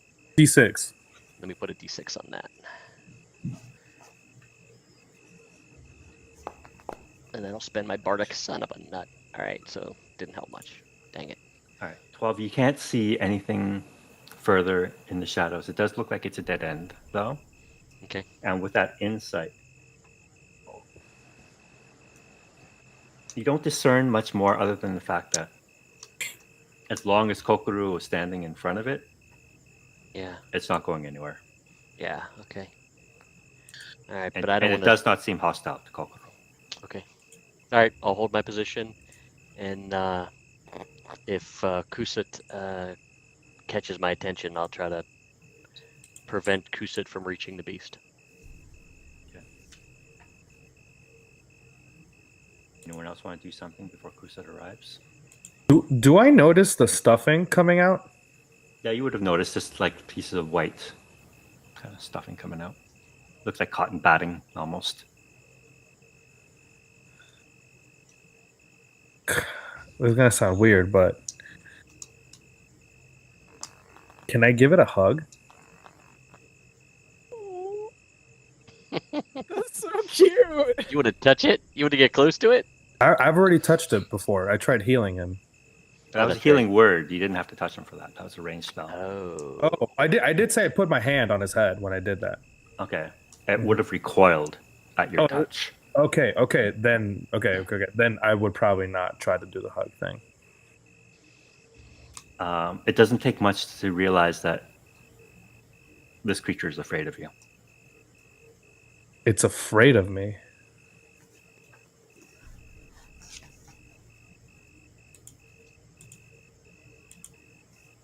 Okay.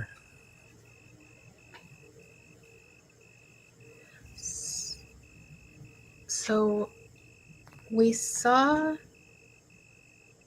Witherroot showed us an image of something with similar coloring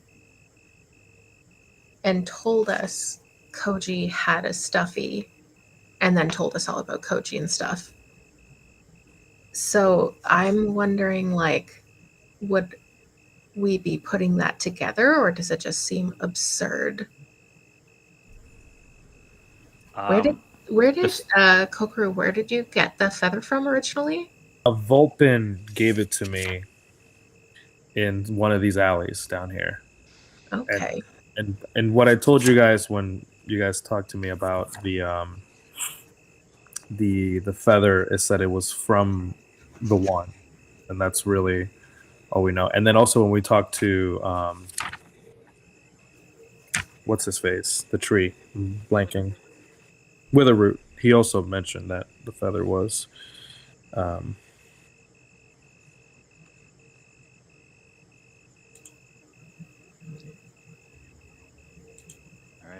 something from that one. I'm going to say Kusut has arrived at the mouth of the alley. He sees you standing in front of this great beast, holds his great sword aloft in the air, and says, "Clear the path, friends. I shall slay this demon." I tell the guys to stop him. Read the room, man. What does it look like we're doing right now? Old Bog will turn around with the bat in one hand and with his summon and say, "No." Yeah, Stay so back. we'll just chime in and say, like, sheath your blade now. This blade can never be sheathed. You had it back for like 4 hours. It's been foretold. Dude. I thought you retired.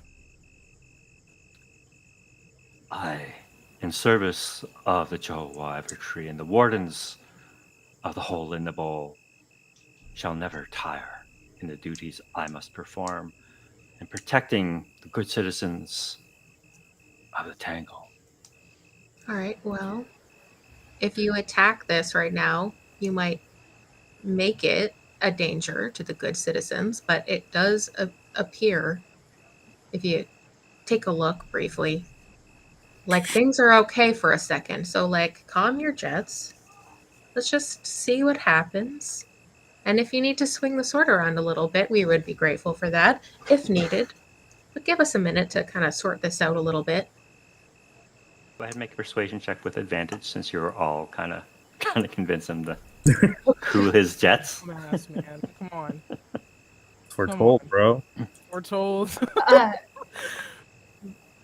That seems like a really big character change. I just want to like kind of like that Fry meme, like slowly close my eyes. Suss them out.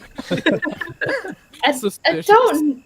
One of these This things is a is not little bit suspicious. It's so dramatic, yeah. Like he was like so adamant that he was retiring, and then he was like, "Oops, I forgot my stuff," and now he runs back and he's like all in his warden stuff again. That's weird. Mhm. That's sus. All right, so he looks at all of you, and you're still strumming the song on Mhm.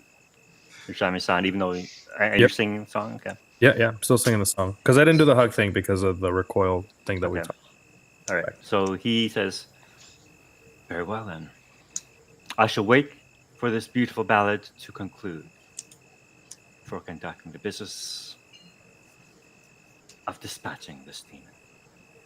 This is a song that never ends. Literally, every time I get to the bottom of the ballad, I want to hold the last note and just loop it right back to the front. Yeah. So he's almost like, shink. Oh, man. Shink. Oh. So you guys are kind of in this Loop. stalemate, kind of weird situation here. How you guys want to move past this?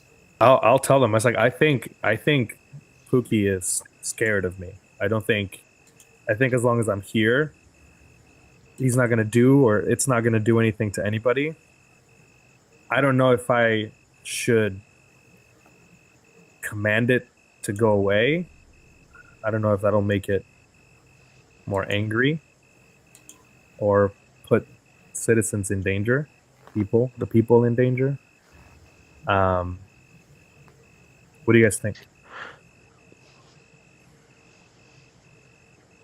I'm I- gonna Versus Find out where it came from. yeah, that's a good idea. I'm gonna also kind of move to the edge of the group just in case it like gets upset, and I'm gonna say to it just to see if it like recognizes like our language even. Did you know Koji? As soon as you say that name, his eyes, he lifts his head and his eyes go wide. Does he look angry or like threatening or just surprised? Surprised, and it would be like a dog like recognizing its name or something, just kind of up ears perked, kind of like, Okay. Do we know what Koji looks like? no. Okay. No, we didn't see an image of Koji. Yeah, we only saw Pookie. Wait, Yeah. wait, wait. Did we see when we did the feather in the bowl with Witherroot? Did we see Pookie as We saw Pookie as as- the stuffy. the stuffed animal? We didn't Yeah. see him as this monster. Right. Can you draw him as the stuffed animal? Yes, I can try. I'm not the best artist, but I can do it. I mean, if you can draw him a octopus, you can draw Build-A-Bear. So I sketch out original Pookie and sort of just a little, because we know some general descriptors of Koji. I'm going to draw a little sort of very vague little kind of Koji shaped thing with the Pookie kind of in the background. Okay. Go ahead and make a performance check. Okay.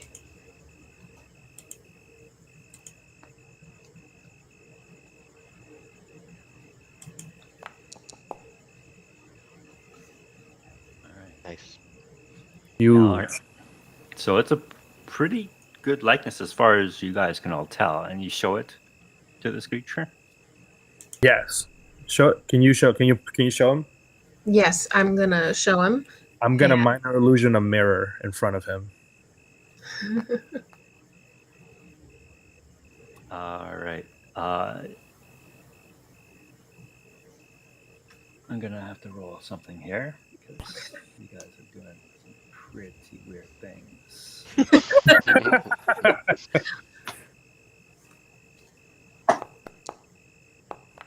All right. Pretty much, I'm just trying to show him that he's not like Like you've changed, sort of thing. yeah. Like he used to be this like sweet thing for whoever Koji Alright. was. As he sees, you guys have been throwing names around, playing songs, showing him this picture now. You can clearly see you guys are distressing this creature. Just overwhelming. Distressing to the point where, and you can tell this creature probably doesn't have the emotional capacity or intelligence to deal with this distress. And you can tell this is going to become a very dangerous situation. I grab Harlow's shoulder almost like this. I'm like, let's back up, and Just roll back on my little wheelies. yeah, I'll roll her back. But I'll keep playing as we move back, and just step away. I'll put the box in my coat pocket. Keep And you're playing. backing up out of the alley. Yeah, slowly. All of you? Yeah, we're getting Yeah. out. Yeah. It follows you. At what distance? As close to Kokoro as he can get. Is he? I thought he was scared of me. He's scared of you, but he is. It's like he's got a leash. He's following you. And as he comes out, you can see Kuset readying his great sword. Who said put that thing away? You're gonna make this much, much worse.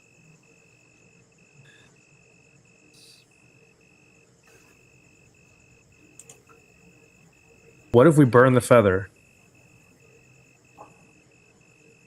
No, that's what's keeping him at bay. He's scared of the feather. Right. So keep then it in wh- his line of sight. But then why is he coming after me? Maybe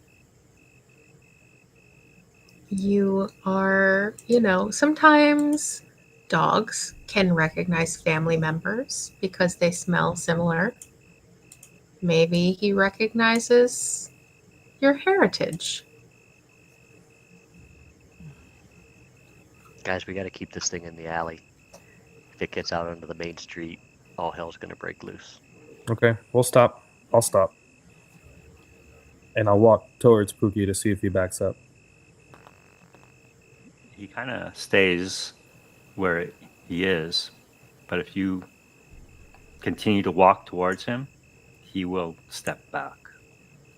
I think I'll do that then. Just slowly move back into the alley. Old Bog is right on Kokoro's shoulder. You hear Kusa just bitching. Why do we waste time? Just kill that monstrosity. As Old Bog has stated already, it is clearly a danger to the good citizens of the Tangle. We cannot let it loose. We cannot keep it trapped in this alley forever. How did It's it even all- get in this alley? It's called staying in control, Kusit. We need to keep this under control. Keep I'm gonna moving tell him back. him you've changed since the swamp. Keep moving him back, Kokoro. I'll keep As moving. long as I wear the vestiges of my order, I must uphold, to the best of my ability, its tenets. Oh, so I did take his badge from his stuff. So I'm gonna show him. I was like, if you were wearing your vestiges, you probably should have this, huh? I would like that back, please. Yeah, I'm sure you would. If only you didn't abandon your vestiges when we needed you. All of a sudden, you know, you're a big old tough Kusat, right? That was a shameful moment of weakness. You put it down willingly. And we tried to help you. And for that I am grateful. I was shown Cool. the error of my ways. So be my grateful duty. now and let us handle this. Because we had to take care of business when you weren't around. Very well then. But should that beast get loose, I shall destroy it. Sure. Been foretold or whatever. That's the plan anyway. Makes No. sense to me. That has not been foretold. Yes, Well, it we're telling you right now. has. Tell yourself. Alright, so he'll kind of remain in a neutral stance at the mouth of the alley, waiting for you guys to figure out what to do with this creature. As you Keep push moving it it backwards. Yep. Alright. You move it into the farthest reaches back of the Yeah. alley, and is now as far back as it can go. There's no way out for this thing, and it's starting to look scared. I mean, I don't want it to be scared. Like I'm not trying to like. I want to put it away from the people, but like give it space because I know it's overwhelmed. Yeah, we just don't want to let it out onto the main street. 'cause Yeah, it'll that get was them the, that was out. the only. Yeah, we're not trying to corner it in the alley. That's not But, my. but getting to the back of the alley again, it's like, where did it came from? Yeah. Old Bog will say, point to where you came from. To this thing. Points up. Up. Oh, jeez. Old Bog looks up. You're looking up at the boughs of the Evertree above you.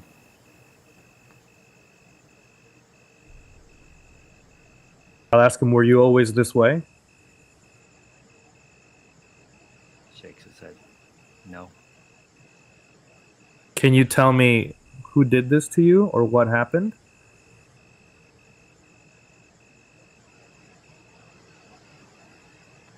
Points to you, Kokoro. I'll point to myself. I did this to you. He shakes his head no. But he's still pointing at you.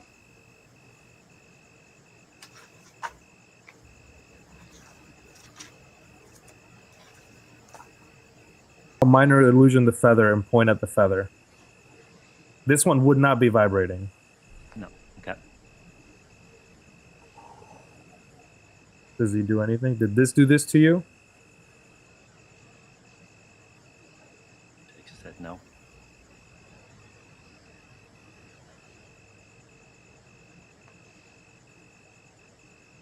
What's his kid's name? Koji? Koji. Are you looking for Koji? Old Bog will say.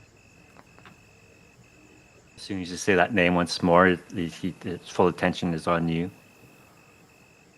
And he nods, yes. Shit. Bog will whisper to Kokoro, "Where's the kid?" We're trying to find him too. I have no idea where the kid is. The Didn't legend. Didn't that lady? What's her face? What is her face? Elder Lily was talking about lineages and ancestry and redemption, and I don't even know. So we don't know what happened to Koji's soul when the heart knot was damaged, but we do know that it was in there somehow. And now we kind of have to like either find it or recreate what Koji did to like restore the Spiritsong. So like if Koji is, or sorry, if Pookie, Koji's stuffy, is still around somehow, then the damage to the heart knot has done more than just damage the Spiritsong. Other things are happening as well, maybe. Or it's also like, you know, A caused B and Pookie is C, also caused by A. Anyway, point is, Maybe the heart knot or the spirit song going away is like, I mean, corrupting souls, nature. things connected to Koji in general, maybe. Well, they said that the feather is from the one. I don't know if the one is Koji or if the one, I mean, it's a pink feather. So, and it matches Pookie, as you guys So can see. I mean, Bog will ask Kokoro, "Does it look like the feather came from him?" It looks like it, but it's scared of it. I tried offering the feather, and Didn't want it. it did not want it. Is the feather bad? I'll ask Pookie. I'll point at it. Bad? No. He points at you. I'm What if bad? it means someone nods. like you. What the fuck?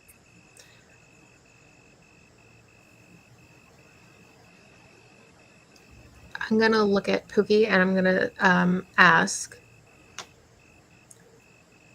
if you're looking for Koji, why did you come here? Do you sense him at all or have a connection? He points at Kokoro. Mm. I'm bad. Nods yes.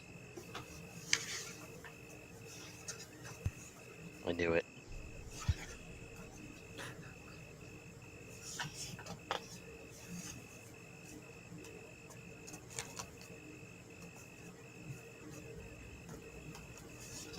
It's your secret evil ancestor. Would he know the name Crawmine? You say that name? I say that name. You can see him, a wave of terror kind of fall over him. He takes a step back and he shivers a little, all the feathers just kind of rustling for a moment as he hears that name.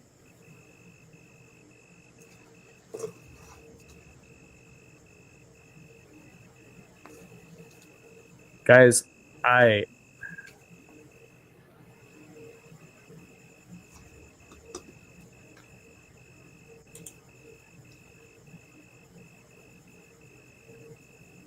somebody else want to try to give him the feather? Sure. Soto will take it from you. I'll give him the real feather. I'll open the box. I'll tell Pookie I'm not bad. And I'm going to open the box and I'm going to just give it to Soto. Can you all make a perception check for me, please? Or tell me what your passive perception is Oh, if it's whoops, higher. already rolled. Oh, I don't know. We'll take whichever is higher, either your passive perception or your roll. Passive. Where are you? Oh, my passive is... I feel dumb. I can't find it. My passive's 11. My passive is 12, but you said we can roll or we'll take whichever one's higher. Where? Well, I'm sorry, y'all. Where is my passive perception? I have it on D&D Beyond. Oh, true. Okay. Give me a second. It's like right under the saving throws box. Collections, characters. Yeah, I don't know why it doesn't have it. It's also on your character sheet in Foundry. If you look at your perception skill, it'll be that number to the one side of it after your modifier. Oh, for 12. Okay. Okay. Okay, that makes more sense. So The- it's the same. The stuffing. Oh, no, 14's more. Is the stuffing? Was the stuffing there? Was it that was from the nail, right? From the Mhm. nail hit. Okay. Yeah. Okay. Which Okay. is still stuck in its shoulder. By the way. With that 17, Kokoro, Yeah. out of the corner of your eye from one of the rooftops overlooking the alley, you see shadowy movement. I'll let the boys know. Oh wait, Doug's not there. But yeah, I'll let them both know. And you hear a voice coming from the shadows. A familiar Ooh. voice to you, Kokoro. Is it sultry and female-y? Exactly. Son of a. And she says, "Now, Kokoro, that gift was for you and for you alone." Okay, but do you see what the hell's in front of us? Scarlet.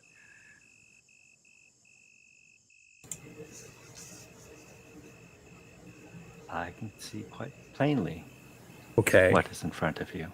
So it's scared of the feather. It came out of nowhere. We just wanted to be on its way, but it keeps following me. It won't take the feather from me.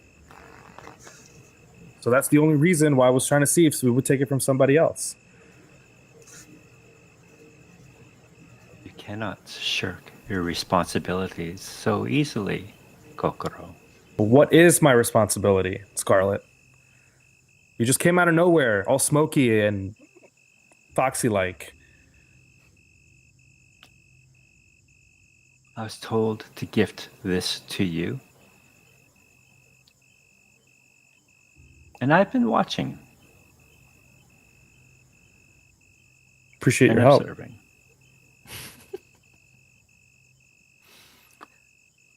My job is not to help. My job is to observe. Cool. So what's your recon telling you? That you are, as your parents described, one who is unwilling to shoulder the responsibilities thrust upon him.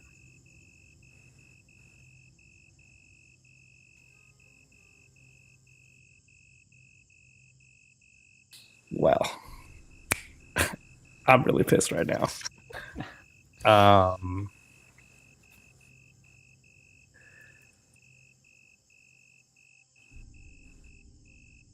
You can leave.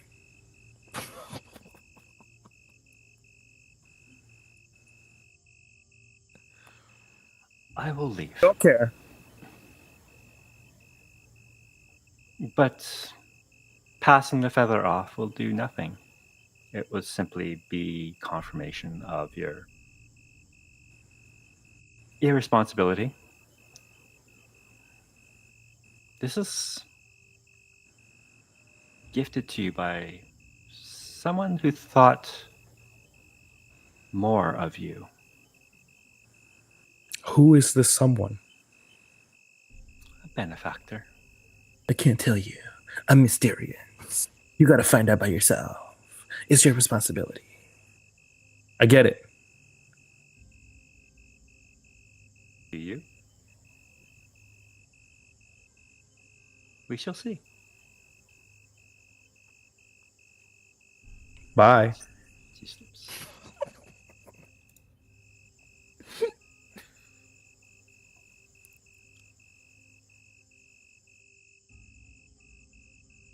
As I fucking hate my parents. Apparently, this feather is not going to do anything.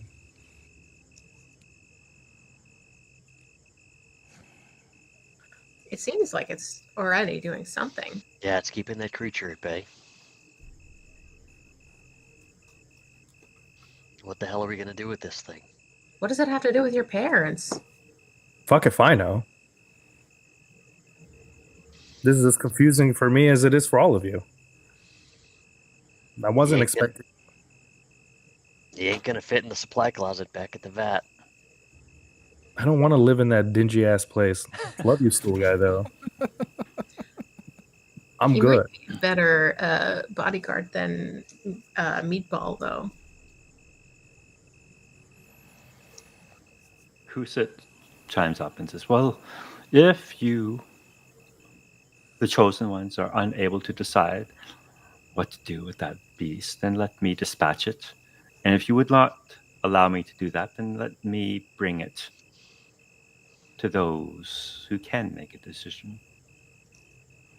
The wardens. Based on your prior indecisions, I'm not sure if I trust your judgment at this point. And bring it to the crown. Soto's gonna look around at everyone else and say, he does have a point. We can't leave this thing here. We got to go to the crown, anyways. We're gonna Right. show up with this thing. Welcome gift? It can't tell us where it came from. I don't think we have another choice.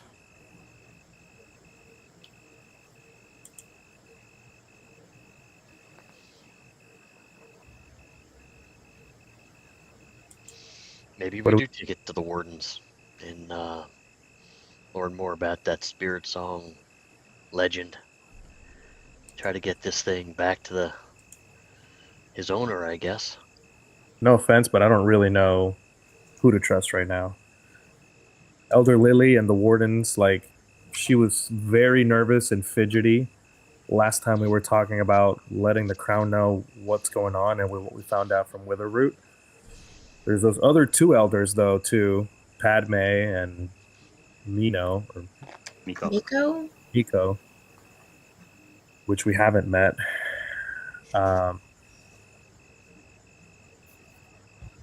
And then there's the archivist.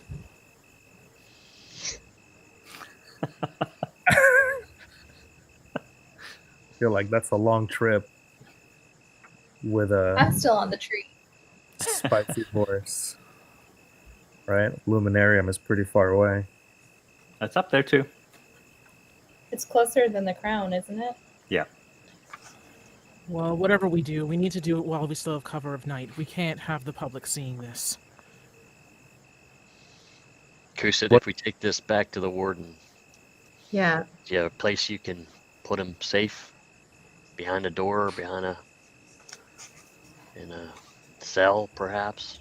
There are no cells within the hole in the bowl. It is a holy place, not a prison. There are cells within the Tangle, and for those who have committed crimes against the crown, there are places to hold individuals. Perhaps there will be a detention area or cell large enough to fit that creature. The crown. I'm going to From turn to the tree. Poop. Go ahead. Crimes has he committed? Just a far off voice. It's done nothing but be what It's he up. is. Drop, glide. Nice. I want to look around for just like any. I don't have detect magic, but just like traces of magic around him and also the alleyway. Make an Arcana check. While she's doing that, Soto, do you think it would be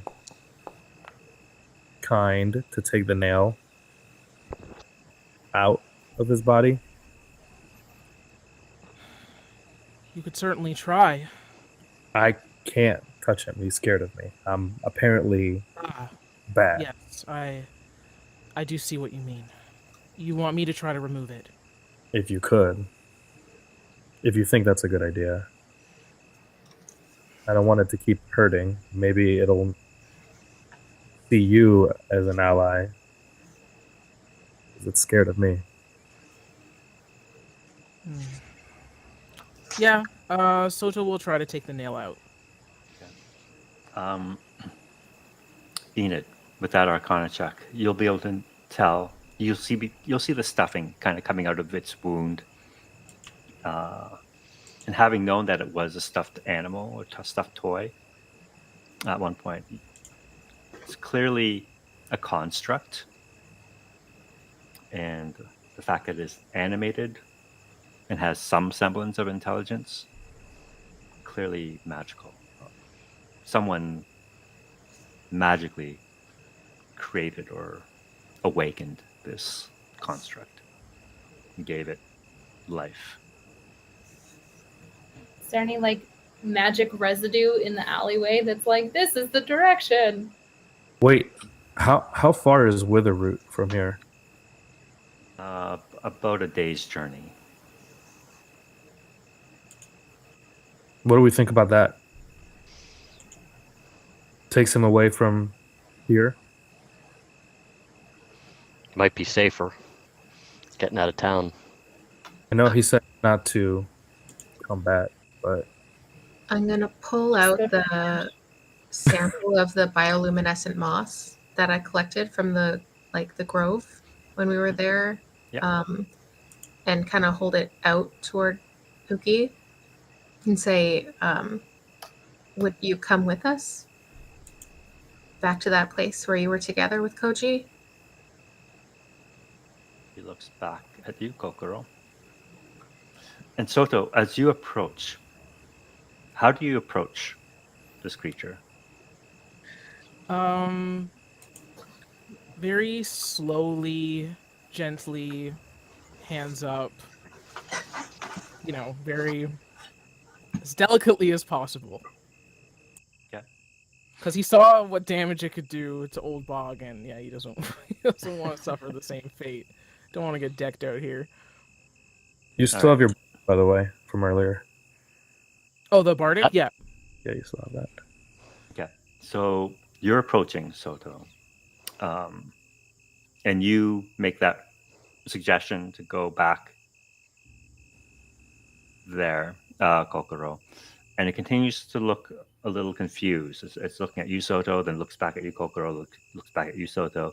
It's kind of not sure. Can you make an animal handling or persuasion check, Soto? Sure. Let's see. Animal handling is better. And you can do it with advantage. Actually. Okay. Oh, advantage. Roll again, yeah. Yes. That's better. So as long as Kokoro doesn't make any movement or anything like that, as Soto approaches to remove the nail, it is clearly afraid of you, Soto, as well, but will stay there to allow you to remove the nail. Okay. As he removes the nail, he'll say, "This does not belong." And then he'll point at Kokoro and say, "Friend."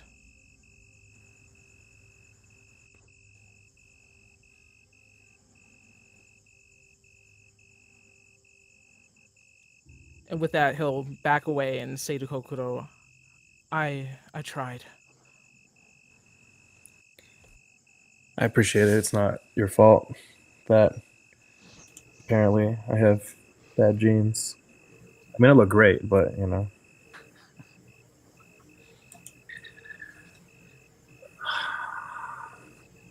Maybe, I mean, How did he respond to the moss? He doesn't seem to understand what you're trying to suggest. I'll try to ask him, where is home?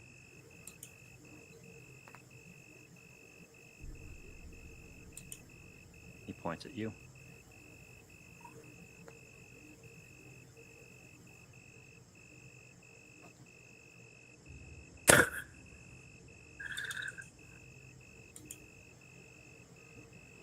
I'm flustered.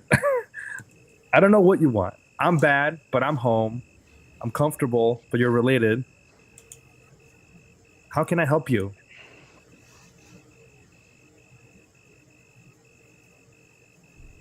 He points at you, Harlow.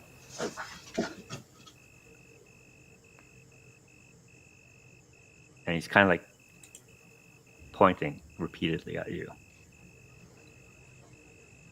Her? And he does this. All right, I'm going to take a step forward and pull out the heart knot from my bag. The real one? One. Is this what you want? Shakes his head. I But- think it meant that picture you drew. Yeah, but he will reach for the heart knot if you allow him to. So he's indicated he wants something else also? Correct. Okay, I'll let him. You let He him can take the hold heart it. knot? All right. Yeah. He's about to take it from you, but he looks over at you, Kokoro, almost as if for approval. I motion him. All right, he takes the heart knot, crushes it in his hands, and just spreads like crumbs onto the floor. And as he does this, you can see his face is just filled with rage. All right, I pull out my sketch again. And he looks excited when you pull that out. And this time he's pointing directly at the picture of Koji. Okay, so the heart knot, it's gone, but Koji, he's still around somehow? He's not gone. I pull out the feather and I'll say, Koji? No? Okay. Do you know where Witherroot was telling us Koji had a home with his mom before he came to Witherroot? You know where that is? Could you show us? Could we all go together? Do we have a map anywhere that he can show us the way? Can you show us the way? Nods silently. It's. I wrote it down It's lived at the foothills of the mountains with his mom near a beautiful waterfall. I guess we're going on a field trip, guys. Guess so. Okay. Old Bog nods. Gotta get this thing out of town. So And I'll you look all over at Akusa as I say that.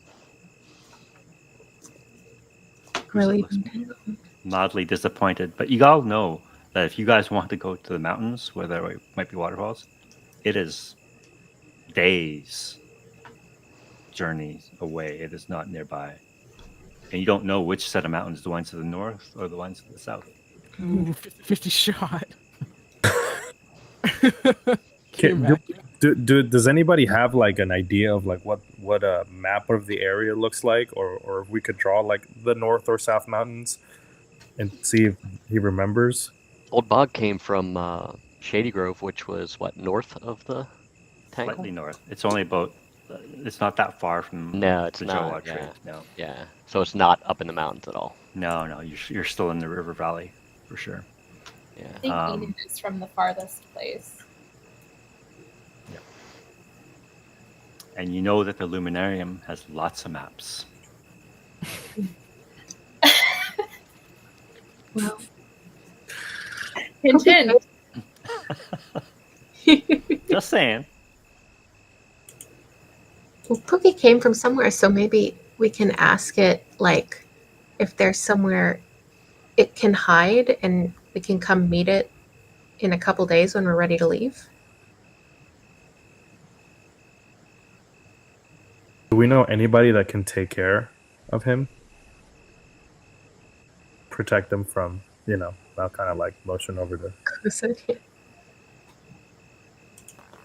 Professor Silverberry. If we could find him. Yeah, for real. What about the deep below? Or the down below? Would it even fit going down there? Yeah. He'll fit down the Oh, stairs. He loves kids. Maybe Ruth will hang out with him. So I mean, not to like push a bunch of stuff on Merle, but Soto's just gonna sigh. And go, I cannot speak for him, but it's not out of the question. We have taken in many child and creature into our home. this is definitely a child/creature. Can't Child. argue with that logic.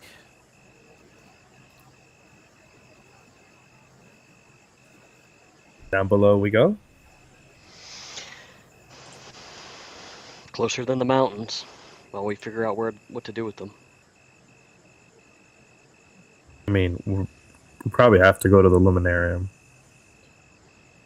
Let's get out of the street before the sun comes up. Pookie, are you okay with that? He looks at you and bows his head.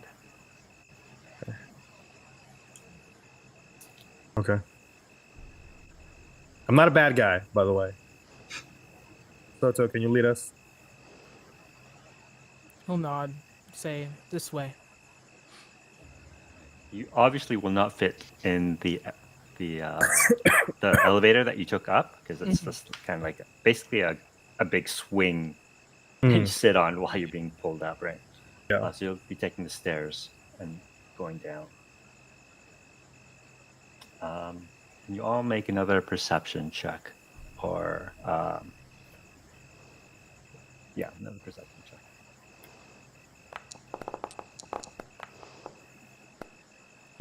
And You want roll or passive or a roll? A roll or passive, whichever's higher. my pass was 12, so that's better than the 8 I got. Yeah, my passive is also 12. All right, Harlow and Soto. As you guys leave the alley with Pookie, you hear a slight hiss, a crackle, and you smell the pungent smell of a pipe being lit from the rooftops. And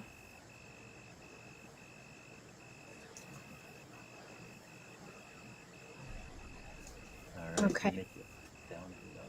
1 second. Find that map.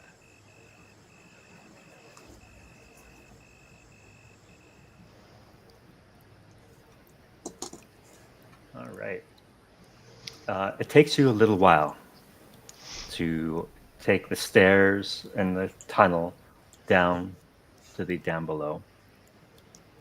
It's probably getting on pretty like 3-4 a.m. in the morning now. Mm-hmm. Most of the people are asleep. The markets are empty. It's quite quiet here. All you hear mainly is the dripping of the waters and the distant sound of underground waterfalls amongst the roots and caverns beneath the Johwa Evertree.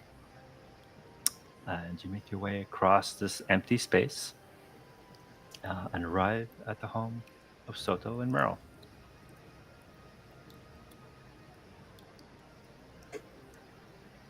Soto, do you just walk right in with your friends and this enormous creature?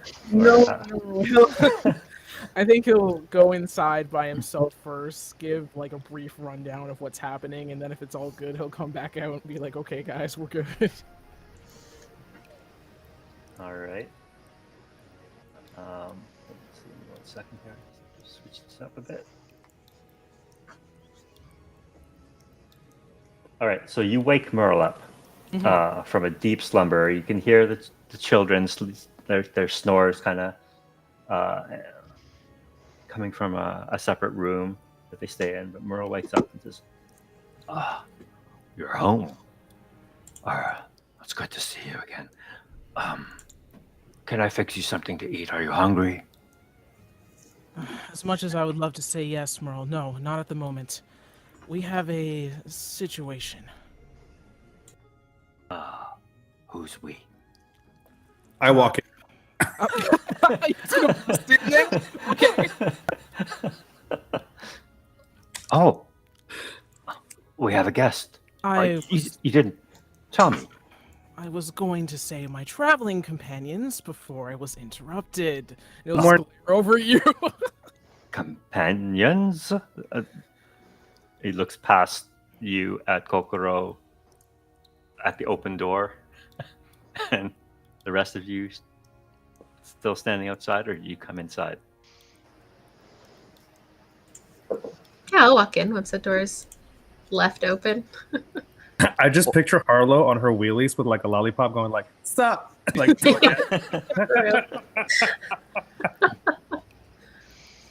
Yep, old bog goes in. Yeah. All right. Pookie is not going to fit through the front door. Old bog is 6 feet. How big is Does he? Soto's place? I'd imagine I'd have to crouch down pretty good. Probably. Yeah, I can't Yeah. imagine the clearance is that high for you there. Yeah, you'll probably be hitting your head on the ceiling. Yeah. So you guys going to leave Pookie standing outside? Old bog will stay outside with him if needed. like I'm by the door. Like, Yeah. yeah, like I'm not. I just kind of like made myself known, but I gotta stay by Pookie. All right. Merle kind of looks at all of you. Doesn't have a chance to see Pookie yet. Kind of sees this feathery thing behind the door, standing there, and he looks over at you, Soto, and says, "Some warning would have been nice, and perhaps." I'm sorry. I know I acted rashly, but we had no other choice. Just come outside with me. Oh, okay. As he passes by all of you, he says, "Pleasure to meet you. Welcome. You're most welcome in our home. I'm sorry, I wasn't prepared to accept guests at this hour and this many, but I'm sure I have some food in the fridge, and I can whip something up for you very quickly. You must all be famished." I'm okay. I had some pretty good bugs recently, but I could go for normal food. Honey Badger does give a fuck. Very well. You wanted me to come outside, Soto? Yes, I know you want to be hospitable to our unexpected guests, but please just come outside. Slowly. And do not be alarmed. The beast is peaceful. I'll walk out first. That way Pookie can kind of like back up a little bit, give space. All right. Merle looks a little unsure as to what the fuck is going on at 4 o'clock in the morning. But This is all a dream. but he steps outside, looks at Pookie, and swallows hard.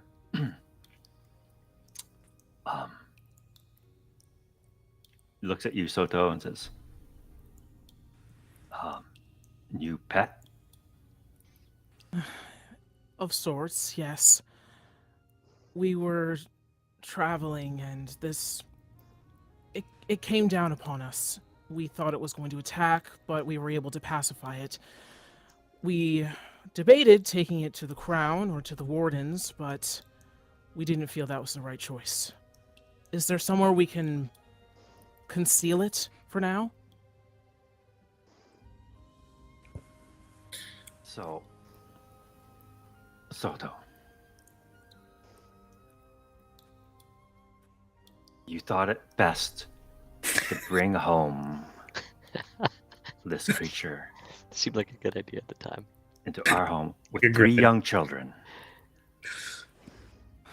I know this is not my brightest decision, but knowing you and I, we've both taken lost souls. This is a lost soul that needed assistance. Ooh. He looks unsure at the hulking mass of Pookie. Harlow, the picture. Show him the Oh, picture. yeah. Yeah, show him the picture. I'm gonna like fold it into a paper airplane and just kind of shoot it out the doorway at them. We're not listening. Does Soto see the Just helping, really. plane? Like, does it land like near him? Mm-hmm. Okay, so he'll pick it up and he'll open it, and he'll explain. Do you think Soto has told Merle about like his lineage and all that stuff from like 1,000 years ago? That's up to you. Would you have? Yeah, I mean, they've been living together so long, and their bond is so close, so I think so. Okay. And he'll just point at the gesture to this picture and say, now, this being here, we believe, is this one from the past. Do you remember the legends? I told you of the legends, didn't I? Those are just stories. No, they're not. No, they're not, Merle.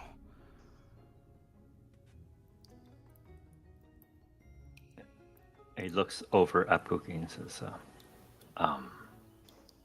what does it eat? We haven't tried to feed it anything yet. Is it dangerous? No. And he looks Merle dead in the eyes and says, Merle, you and our family are the most important things in my life. Do you think I would have brought this here if I had any shred of doubt of its safety? I'm sorry. You're absolutely right. I'm sorry. It just caught me by surprise. It's 4:00 in the morning. I'm still a little groggy. Excuse me. Of course. Where are my manners? I understand. It's fine. I guess we could. Do you tie it up? Do you maybe there's a shed in the back? Maybe it can stay in. I don't think restraining it is wise, but we could try the shed. Okay. Okay. Maybe one of you, maybe Soto, you can show one of our guests where the shed is, and I'll prepare something for our guests. Okay, I know this isn't the reunion you wanted, and it's not the one I wanted either, but thank you. Yeah, we'll talk about it later. he walks in, and you can see him move straight to the kitchen. That's Merle's comfort zone. That's where he goes to process things and create things, and that's what he's doing now. He kind of does that, and he asks all of you to please be quiet so as not to disturb the sleeping children. And otherwise, do you escort Pookie into the shed? Mm-hmm. Who's doing the escorting? Me Bog. and Soto and probably Old Bog. Yes, Yeah. the three of us. It'd probably be like Soto, me, Pookie, and then Old Bog behind us Yep. all, like 10 feet behind, keeping a look. Yeah, so Pookie's just kind of lumbering behind you as you walk, just kind of this hulking, feathery, winged thing. And then you get to the shed. You open the doors, and I mean, it'll be a tight squeeze for him to fit through the shed doors, but he can get in there. And once he's in there, he can't really move. He's like in there. He's kind of huddled up, knees to his chest. So as soon as you open the doors, you'd see him squished inside the shed. Yeah. I think as Pookie is going in there, Soto will just reassure it, like, no harm will come to you here. This is for your own protection. Do you understand? He looks at you, Kokoro. I'll tell him to stay. He bows his head, tugs his knees close to his chest. But I tell him that we'll be back for you to go home to the waterfall. He looks at you kind of sideways. You can tell he's wondering whether or not you're telling him the truth or not. And he just turns his head away and lowers it to his knees again. I'll give him one of my instruments as collateral. Which one did you give him? I will give him Orgong. no. Ooh. Sorry, let me look in my back here. Where are other possessions? Oh my gosh, where are all my instruments? I have like a hand drum. Okay. I'll kind of give him the hand drum and I'll show him how to use it, just in case he gets bored. Leave it to him and I'll be like, I'll be back for this and you. Okay. I'm not a bad guy. You close the doors. Do you lock them?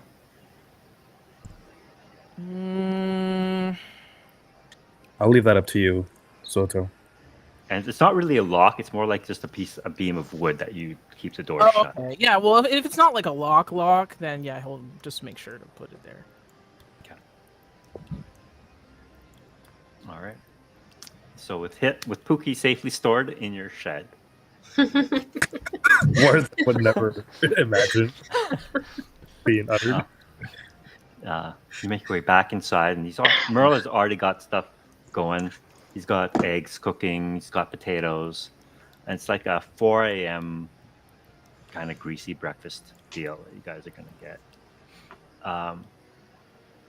The smell of the food seems to have woken the children, and you can see them bleary-eyed, rubbing their eyes as they come out of the bedroom and say, "Merle," and then they see you, Soto, there, and they all just come like running towards you, start grabbing limbs, whatever they can hold on to. Yeah, he'll like hold his arms or wings out and be like, "It's been a while, children.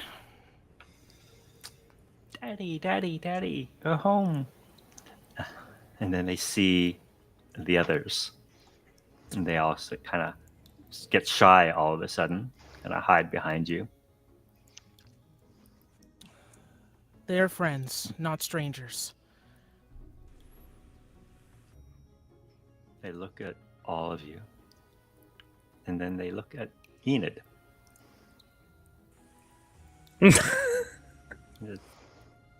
Daddy, what's she? What? Well, I guess Vespers aren't really like. Are they not common in the down below? I guess. They're not in these parts. No, they usually hang out in the mountains. Oh, okay. Soto knows what they are, right? Yeah. Okay.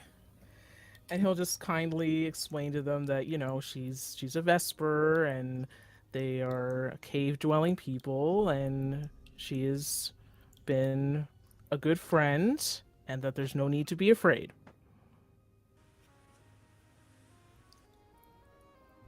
Okay. These are the children, Ruth, TP, and there's one other one. Oh, where did it go? Marcella. Oops. Come on. So these are their children. So the three of you, you, Merle, your three children, and your guests are all having a hearty breakfast, 4 or 5 a.m. in the morning, and they're down below in a home of Soto and Merle. And I think that's a good place to end tonight. Then you'll have the morning to figure out where you want to go. Also, he would tell the kids not to point. That's rude.